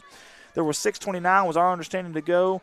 And, again, 30-8, Mohawks is going to kick it off from the 40-yard line, dead center. Parker Davis back to return for the Bobcats. And you got to get something, get in a hurry. And I think Dylan Lane's also back here. They got 2 return guys. And there goes the kickoff there by number 42, Trent Stevens, the player of the week from last week. Got to pick it up, son. There you go. Dylan Lane breaks the tackle. Look at all that near water. side, and there's water flying everywhere. My goodness. Bobcats will take over around the 25-yard line. And I'm going to say by my guesstimations on my stopwatch, probably roughly, 6:18, 6:17 to go here in the fourth quarter. I tell you, it all changed down here on that bobbled snap. That's true. When they had the bobbled snap, it just everything went south. That's the right. wheels kind of fell off the wagon, if you will. Tough break, and especially here at home on senior night in a rivalry game. Again, biggest small town rivalry in Arkansas, the Rice Bowl here. Your Eastern District versus your Western District. You got that Rice Bowl trophy, that shiny Rice Bowl trophy on the line. I don't know if you saw that. Clay Smith coming back out on the field. He was hobbling a little bit. Yeah, that's never good. Again, basketball player, quick pass to the near side, a little wheel right. That was to Clayton Crosby again. But your footing out there is just awful. I mean, it's just awful. There's no footing, period, out there, just to tell you the truth. And that's really, really tough. And, again, give credit where credit's due. Piggott has done a fantastic job tonight. Hey, and yes, sir. Some social media here. Samantha Ann Montana Yeager says, I guess I'll cheer for Corning too. My niece is a freshman there. Well, hey, we appreciate that. We really, really do. Thank you for that. And, again, you got to give Piggott credit. They came in here tonight, and they were on a mission early on. And Amaker in motion, handoff. Far side, got a blocker. Gutierrez, Hopkins out there. He gets the edge. Man, he's got 1 man to beat. He's going to look try at to him. plow right over him. He's still carrying him. Wow! What a job by number 1 in black. Hey, can I have 2 votes for Player of the Week? Yeah, no kidding. Holy hay bells. What a good job. He looked like a kamikaze, a rocket. We said you got to be either the hammer or the nail. He's the sledgehammer tonight, number 1 in black. Wow. Impressive. Holly Crabtree says, awesome job, Corning Sports Report. Hey, awesome job to you for watching. Yeah, no, thank you. Because seriously, listen, Thank you. We talked about earlier. Listen, guys, all we needed tonight was to gain about 300 to 400 viewers, and we were going to finish number 1 in the entire state of Arkansas in social media viewership for high school football, and that's thanks to all of you guys. Y'all have been awesome. Amaker in motion, near side, he's going to cut it up, break a tackle. Going to be brought down by a clean white jersey there. Don't see too many of them. That's number 76. That's going to be Austin Crow, he actually deadlifts 610 pounds, a senior does. You like seeing a senior getting there late. He goes 5'10", 285. I might call Bull Jelly on the weight again. I'm going to say he's over 300, but that's just me. And, again, the scoreboard has went off. They cut it off on purpose. The referees wanted it off. I don't know why. That's crazy. I'm confused. I'm dumbfounded. I'm baffled. I'm baffled. I have no idea why they did that. Again, 1 minute and 10 seconds have run off the clock since it was 6:29, so we're going to assume 5:19 to go here in the Rice Bowl, the 81st edition of the Rumble in Rice Country. 4th down for the Bobcats. Got to move the chains here. They're going deep. Airs it as a pot to go into that rainbow, and Amaker just can't get there. Is a flag. Some laundry on the field. Incomplete pass. Can we pass interference? I would think so, but we'll see what they say. As the White Hat has to jog all the way back. That ball was thrown a pretty good ways, probably a good 35, 40 yards there. And we'll see what Mr. White Hat says. The captain, the head of the officiators. If we can get our camera on him, we'll see what he shows. Pass interference. Yep. Pass interference against Piggott there. So Amy Bunch says, great broadcast, guys. I'm watching from Jonesboro. From Jonesboro, from J-Town. That's where I live. Yeah. You made the trip. You got a long trip home tonight. Yep. And, of course, our little extension company, we're growing as the days go by. We've got all kinds of stuff in the hopper, if you will, in the oven coming. I mean, some big stuff, too. But I cannot wait to share this. Yeah, tomorrow, though, we will be heading to Hope, Arkansas, our Redline Media Alliance. We'll be going down there to a little 5A South clash between Magnolia and Hope. Bobcat first down, as you heard the voice of the Bobcats, Rich Martin, over the PA system there, getting the crowd into it. Again, we have no idea exactly what the time is because the scoreboard is dark. Comstock up the middle. He's met in a hurry by another clean white jersey. I believe that's a senior, James Andrews. That kid has strong hands, according to Coach. And I tell you what, he's surprisingly, they claim he's probably their best red zone target if that was him. That's kind of odd to see a kid that size being your best red zone target, but hey, nonetheless. Second down, we're going to timeout called by the Bobcats. Charles Smith, great job with the broadcast. Proud of the Bobcats this season. Hey, we are too. I'm going to tell you something, guys. Now, I want you to listen to me for a second, okay? I don't care what the scoreboard says or not. These kids, this program, this town, they're winners in my books. I'm going to tell you why. Absolutely. Because when I heard Coach tell me how many players we had come out for football in the summer, I was blown away. This is a program that's lost 42 straight games coming into this year, guys. It's a town that's all we've heard is negativity for the last 10 years. You know, Walmart's leaving. We've got all these businesses leaving. We're losing enrollment. We're losing population. There was hardly any positivity. These kids have been burying classmates of theirs. I mean, legitimately, it's horrible. It's awful to see them come out in that summer, to give up their summers as a teenager, okay, out in this hot Arkansas heat in those black helmets, black pads, black pants.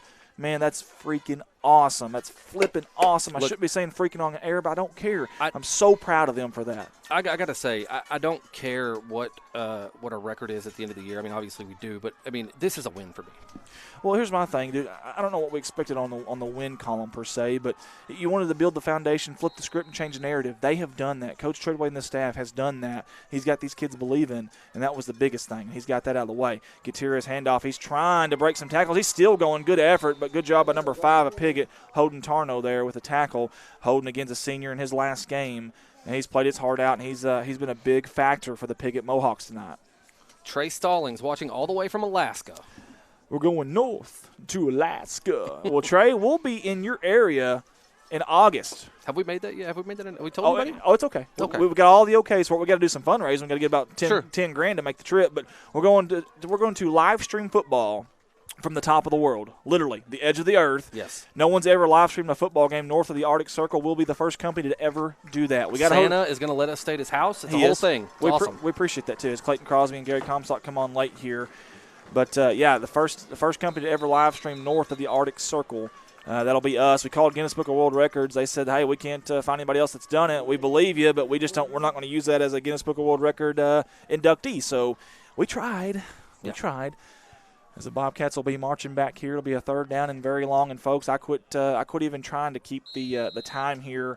Last I checked, it was at about 4 minutes to go in this football game. Again, big-time stuff coming up for us. Basketball season's obviously right around the corner. But, again, tonight's about these seniors and what they have been through. And it's more of a celebration for them as Bo Young takes a handoff to the far side. I tell you what, wow, look at this Bo Young. He had those wheels a-chopping. Boo Baby. I like Boo Baby on that one. Fantastic job. It's going to bring up a 4th down and forever. The old Sandlot reference, 4th down and forever. Again, the seniors not Bryden Hewitt, Dylan Lane, Dylan Richmond, Bo Young, Clay Smith, Riley Grubb, Daniel Tarantino, Jared Seelig, Colin Wilson, Cooper Hawkins, and Dylan Willer all playing their final game for the Bobcats. And I tell you what, we appreciate them because those kids have went through so much, as you know. And I just can't say thank you to those guys enough for sticking it out and getting this thing flipped around and turned around and momentum. The foundation has been built this year. Low snap. Comstock handles it punt. Might have been tipped. It looked like it was tipped. It will take a Bobcat bounce. Going to roll down to about the 35. I'm surprised it rolled that much in that heavy mud and grass out there. That's kind of surprising, just to tell you the truth. Also, senior night for our cheerleaders, Hattie Kate, the captain, and Carly Adams. Also for our band, Ethan Russum on the trombone, Mary Jane Turner, flute, color guard, drum major, Caleb Elliott, tuba, Destiny Gearhart, the color guard, and Trinity Creemans on the color guard. We appreciate you guys for performing for the final time here in football season at Bobcat Stadium in beautiful Crime-Free Corning, Arkansas, God's country, as I like to call it. Tell you what, this game is not going to go our way if you're a Bobcat fan, but again, the season, like Ricky said, we weren't looking for wins and losses. We're looking. We got our walkies going crazy here. I don't know what that was all about, but you're looking to change the narrative, flip the script. Again, we had 38 kids come out for football. We broke the ugly streak. We got a conference road win. Very awesome. And we almost upended Walnut Ridge in a crazy game there. This game was tight for 4 quarters, almost 4.5 quarters, and I tell you what, Piggott, you got to give them credit though. Piggott is going to Piggott is going to even out the series. And it's going to be 39-3. Folks, if you can find a better rivalry, a better small-town rivalry in Arkansas, I'd love to hear it. I did the research. There's not one. These guys are unbelievable. The fans get into it. It's really neat because, again, this game isn't for no state championship. Neither team's going to the playoffs. We don't have D1 athletes. It's not for a conference championship. You got 2 teams that's combined for 3 wins this year. That's right. And the hype leading up to the week was unbelievable. The fans are in it. They love it. They understand how important it is. It's not even really about that trophy or even the name rights, but it's about the pride that you get for 365 days. Oh, what a hit. The ball's loose on the ground. Let's look at that again. My goodness. Good job, Cooper Hawkins, getting on that football. Wow, watch this. He got lit up. This is a Holy Hay Bells top 10 nominee right here. I can tell you right now. I don't know who it was, if it was Gary Comstock or who, and it was Comstock. Wow. Wow. Boom. Boom. My goodness. Like a dart. And, folks, I don't have an official stat, but I believe that's 17 tackles on the night for number 44. And, folks, that kid's coming back next year. Love that. Wow. And so is number 2 in black there. He's to the near side of Clay Smith. They're in the shotgun again. Scoreboard is dark. We have no clue what the time is. Man in motion to Amaker. Handoff near side. He's got blockers. Good job, number 8, Dylan Lane. He cuts it up. Great job, number 10, Bo Young. Gutierrez trying to get another block then there at the very end. I want to say something, too, about both of these teams this year. I have not seen a whole lot of, what's the word? I don't know, chippiness. There hasn't been a whole lot of that this year, and I love that from both teams. We kind of put our differences aside for a little bit, and we kind of came together, and I like that. As Gloria Crickness says, so proud of my grandson, Michael Parker. Well, Gloria should be. He's played his heart out tonight. He's done a great job. Jordan Morrow's watching. Phyllis Ainley. Bobcat spirit and pride. Go Bobcats. Always. Forever Bobcats here. I can promise you that. Snap. It's coming. Handoff. Dylan Lane in motion. Jet sweep far side. It don't look like he's going to get anywhere. Oh, my goodness. He cut it up in a hurry, though. Wow. How did he – Houdini there almost. A little sidestep like you would see Mark Ingram or Emmett Smith have. By number 8, your senior. Man, go ahead. Karen Crawley says, great job, Indy Earls. We appreciate all you have done for our sports program and our town. You and your team have done an amazing job covering our Bobcats this fall. It's been an honor. And when I say honor, it's been an absolute honor. It's about these kids, not about us. Yeah. It's about y'all and these kids because you guys supported us. Our sponsors did. And then you guys supported us big time. Like I said, we're number 1 in the state. Crazy. Social media viewers, guys. This is a small town that was on the decline that came off a 42-game losing streak. Are you flipping kidding me? That's unreal. Yeah. And that's because of you guys. Yes. That's unbelievable. 100%. Third down and short, handoff Gutierrez, and Clay Smith gave him a little bit of a push there to try to get a little head of steam. Get out of the mud, buddy. I tell you what, he did a little salsa dance in there, a little two-step in there to avoid some tacklers, and I think he might have got the first down. Good job did.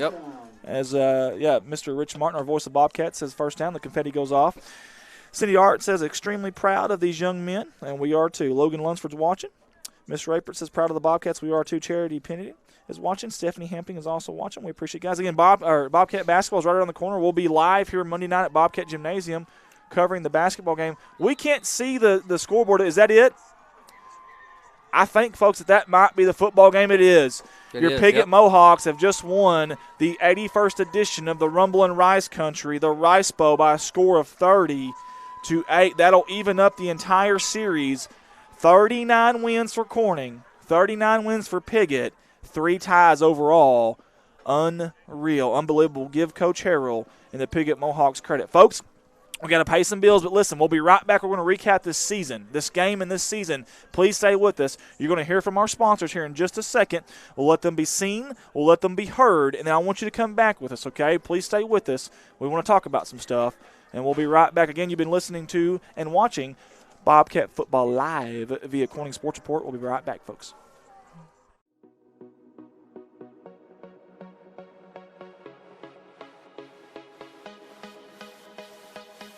Harold's Barbecue out of Corning, Arkansas. Proud sponsors of the Corning Bobcats. The best barbecue in town by a stoplight. Stop by and say hi to the crazy pitmaster, Lyndon Massey. Carry out, dine in, catering. Come hungry, leave happy. Harold's Barbecue. A big thanks to Goodman Drug Company out of Corning, Arkansas. Kathy Goodman and staff would like to invite you to drop by for any of your pharmaceutical needs and or Razorback and Bobcat apparel. Drop by and see them Monday through Friday, 8:30 to 5:30, and Saturday, 9 to 1, or use the convenient drive-thru. Goodman Drug Company out of Corning, Arkansas. Red Taylor Ford, locally owned and operated by the Taylor family since 1977. Their company has been an integral part of the Corning community since their beginning, participating and or donating to basically every major community project to come before them. They have a top-notch service department with master certified technicians. Contact them for all of your automotive needs at 870-857-3516 or at www.redtaylorford.com. This is Mike Vincent, Certified Public Accountant. I've been a Bobcat fan for as long as I can remember, having worn the black and gold as a student years ago. Join me in supporting our students as they proudly represent our school and community.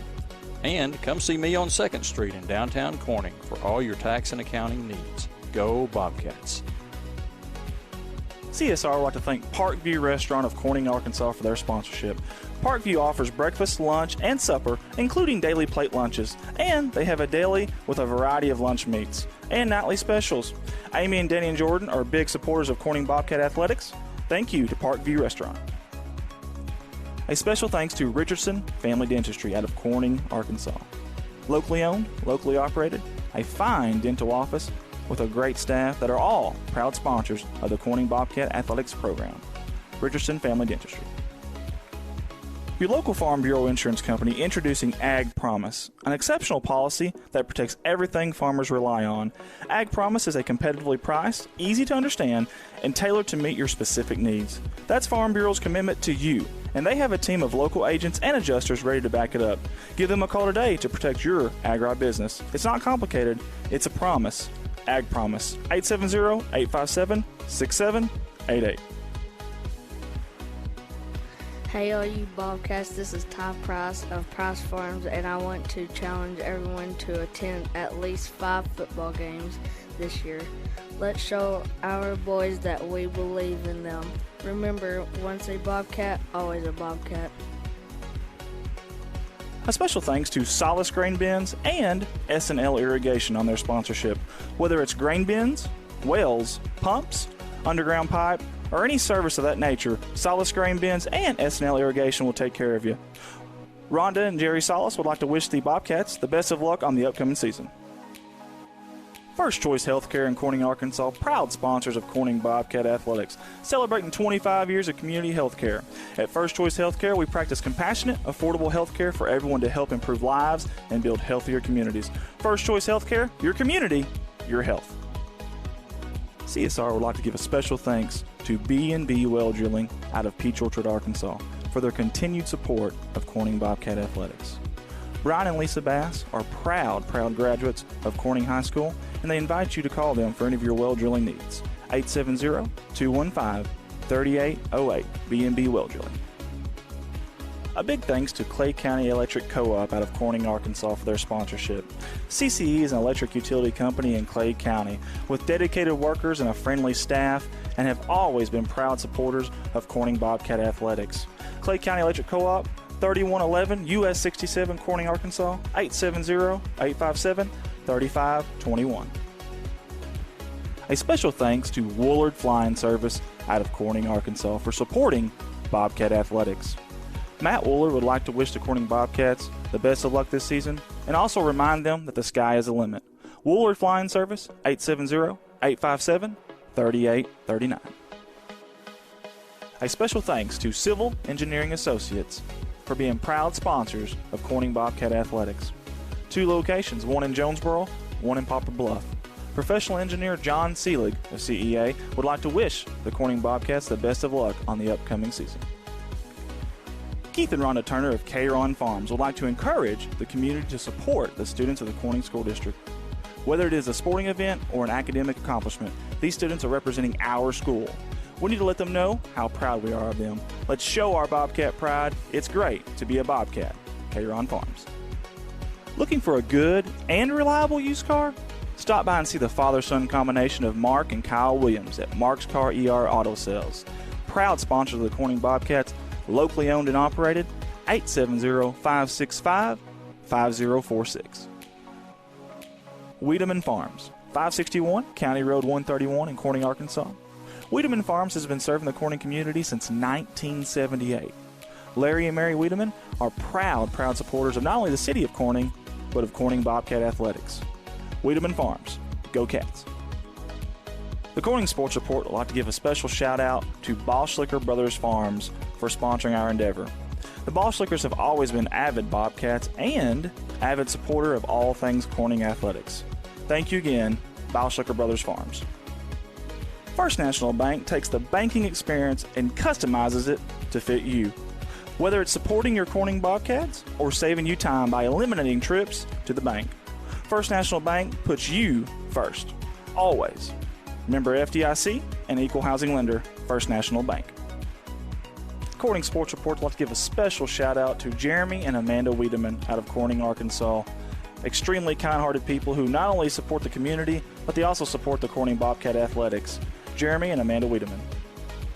The Corning Sports Report would like to give a special shout out to State Representative Joe Jett for sponsoring our endeavor. Mr. Joe Jett has always been active in the community, whether it's supporting the town of Corning or it's supporting Bobcat athletics. This is a political ad paid for by State Representative Mr. Joe Jett. Corning Sports Report would like to give a shout out to Watson Oil Company for their continued support of Corning Bobcat athletics. Locally owned, locally operated. Kelly and Chad Watson would like to wish the Corning Bobcats the best of luck on the upcoming season. Watson Oil Company, 406 Southeast 1st Street, Corning, Arkansas, 870-857-0006.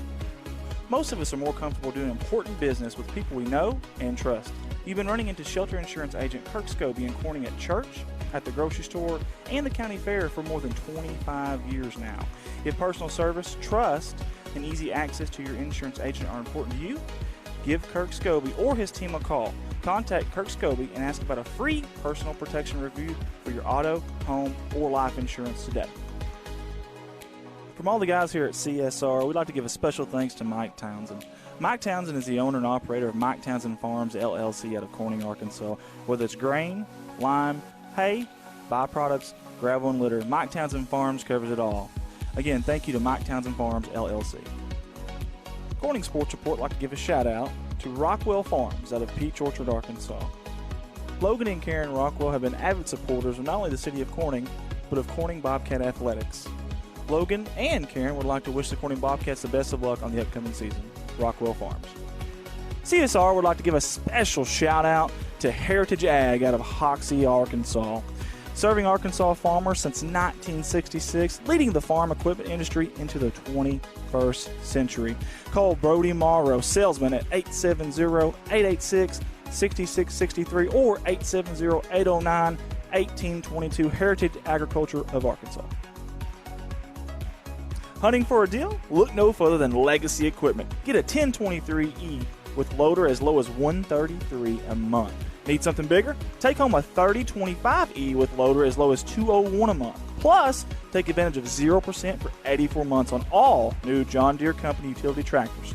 Stop by any of Legacy Equipment's 7 convenient locations in Paragould, Corning, Piggott, Kennett, Hayti, Portageville, or New Madrid to take advantage of limited time savings. Some restrictions may apply. See dealer for detail.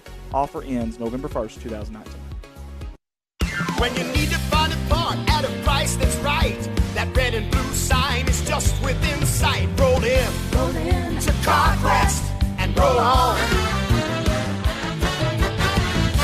Midwest Auto Parts, longtime proud supporters of the Corning Bobcats. Locally owned by the George family and serving your community since 1946. Midwest Auto Parts. Roll in to CarQuest and roll on.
And we're back here live at Bobcat Stadium in the press box.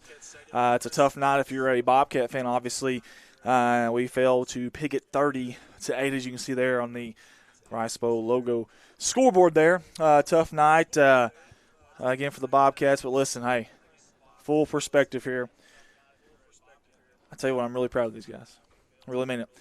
For what they went through the last 4 years, especially these seniors, guys, for them to come back out here, choose to play football, go through all that stuff. You can come on in here, Jay. I'll get you a seat, brother. Let's make some room for him. I want to give my staff some love here. Man, for what they did, just even coming out here, what that does is that carries a torch for these guys, below them right now. These guys come out every week and practice. They practice hard. They did it the right way. They could have easily got chippy here at the end. These guys could have easily showed their you-know-whats, and they didn't. They did it the right way. They've done it all year long that way. They didn't quit even late in the game. They're still chopping. They're still trying to get extra yards. Maybe the extra yard or two doesn't matter, but, man, it does to them. This is their last game, man. And they put it all out there, and I appreciate that. I appreciate them for that. And I love you guys. If y'all watch this thing back, I want to tell you I love you. Love every one of you. That word's thrown around way too loosely these days. That word love, but I mean it. Some of you guys barely even know, but I love you because I know what you've gone through as far as choosing football. What I don't know that you've gone through, because I can't even fathom all the stuff you've had before, all the stuff you've heard outside of the football field these last 4 years, and you still come out to play football, man. That's fantastic. You know, you represented the name on the front of that shirt. Fantastic, and we appreciate that. We really, really do. I know that tonight was tough. I do. I know you obviously want to end it with a win, but not very many teams are going to be ending it with a win this year. So, and again, Piggott, give them credit. They came out and played tonight. They absolutely did. They came out and they got it done, and credit to them. Another little thing of credit we want to give is to the staff. Man, the staff is fantastic here. Adam Valance here, we call him Mountain Man here to my side. J.R. Rourke there. Colton's up here. Carson Bowser, Desi. We had several tonight. Ricky Betts. Nikki Miller was here. Tim Earls. Old Man Rivers, I call him. Man, these guys have been awesome. They haven't got hardly paid anything. Some of them haven't got paid a dime. And none of us have really made money this year because it's been so much equipment cost to do this, to bring it to you the right way and how we want to do it, because we don't want to just do something half-hearted. We're not going to do that. It's not who we are. It's not. We just ain't going to do that. So it's been tough. These guys essentially volunteered. All of us have. And, guys, it takes us 2 hours to put this stuff up. It takes us 2 hours to get it up. I mean, we're going to be here another 2 hours. After everyone's already gone, lots will be off, and we'll still be here tearing this stuff down each and every night. It's just – it's not easy work, but I tell you what, we love it. We love it because you guys support it like crazy, and y'all are awesome, and we love you for that, man. It's fantastic what you guys do. And when we talk about volunteers here, I'm gonna get a camera on a few volunteers out there right now. You know, those guys out there putting that big inflatable Bobcat, tearing it down, putting it up every week. We appreciate you guys, the Ronnie Joneses of the world, you know, the Scott Dodds, you know, the Gage Arnolds, Mr. Carter out there on that chain gang each and every week. We appreciate you guys. You know, Rich Martin on the PA, Jim Clifton, Kirk Scobie on the game clock, if you will, and the play clock. Jeremy Anton spotted this year. Ralph Morrow and Gary Strong, they're volunteering too on the radio. And we all do it because we love it. We're not up here getting paid. No one's getting paid. We do it because we love it. And we do it because we love these kids. And we just want them to know that. That was my whole point there. I love you kids. I absolutely do. You guys have been awesome. And, man, good group of kids. There's some good parents here in Corning, good grandparents here in Corning. Very respectable. I have never had one problem with any of these kids. Been around them a lot in the last 3 or 4 years and have never had one issue. Not one issue. Have all been respectful. It's always Mr. Earls. They don't have to call me Mr. Earls, but it's always nice. It's, hey, how can I help? What can I do? I mean, they're just wonderful kids. I love them. Love them to death. And I know this game didn't turn out how we wanted it to, but I'm telling you, they have flipped that script this year. They changed that narrative, and they got this team believing. We got rid of that ugly streak. We got a conference road win this year. We put Walnut Ridge on heart attack alert, upset alert, nearly escaped with that one. This game was close for nearly four and a third quarters. I mean, it really was. You know, early in the fourth quarter, this was still a football game. And, you know, just little things like turnovers. But I'm telling you what, they're going to get together. They got a whole other year in this system with Coach Treadway and these guys. And next year, I think you're going to see a surprise. I really do.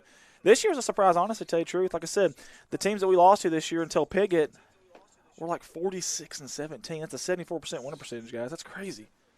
That's crazy. And they had a chance to win this one tonight. It just didn't happen. So now it doesn't bounce that way. Credit to Piggott. That evens up the series at 39-3.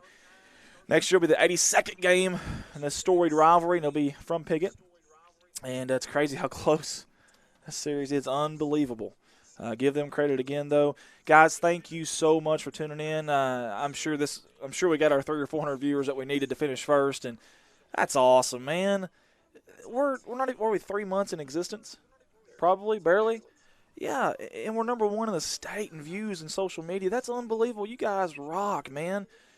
Each week, doesn't matter if it's a blowout, doesn't matter if it's a close game, doesn't matter what, if it's home, away. Man, we appreciate you guys. That's big-time stuff, man. It really, really is, and we couldn't have done it without you guys. Couldn't have done that our sponsors either. I'm going to tell you something. I had fun. I don't know about you guys, but I had a blast.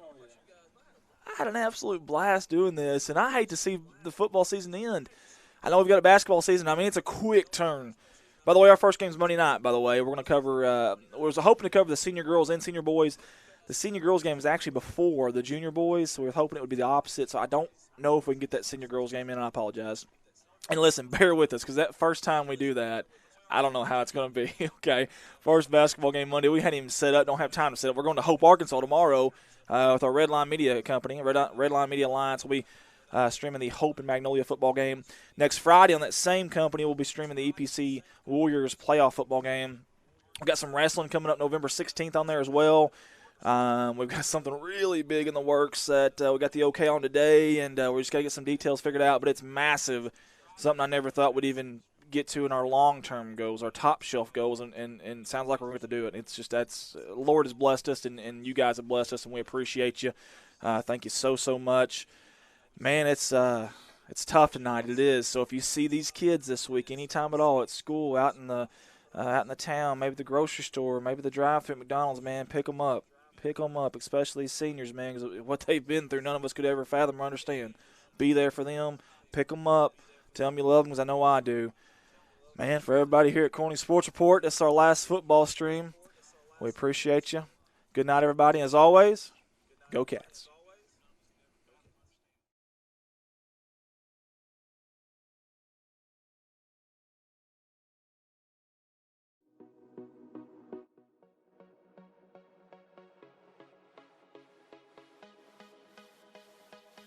Harold's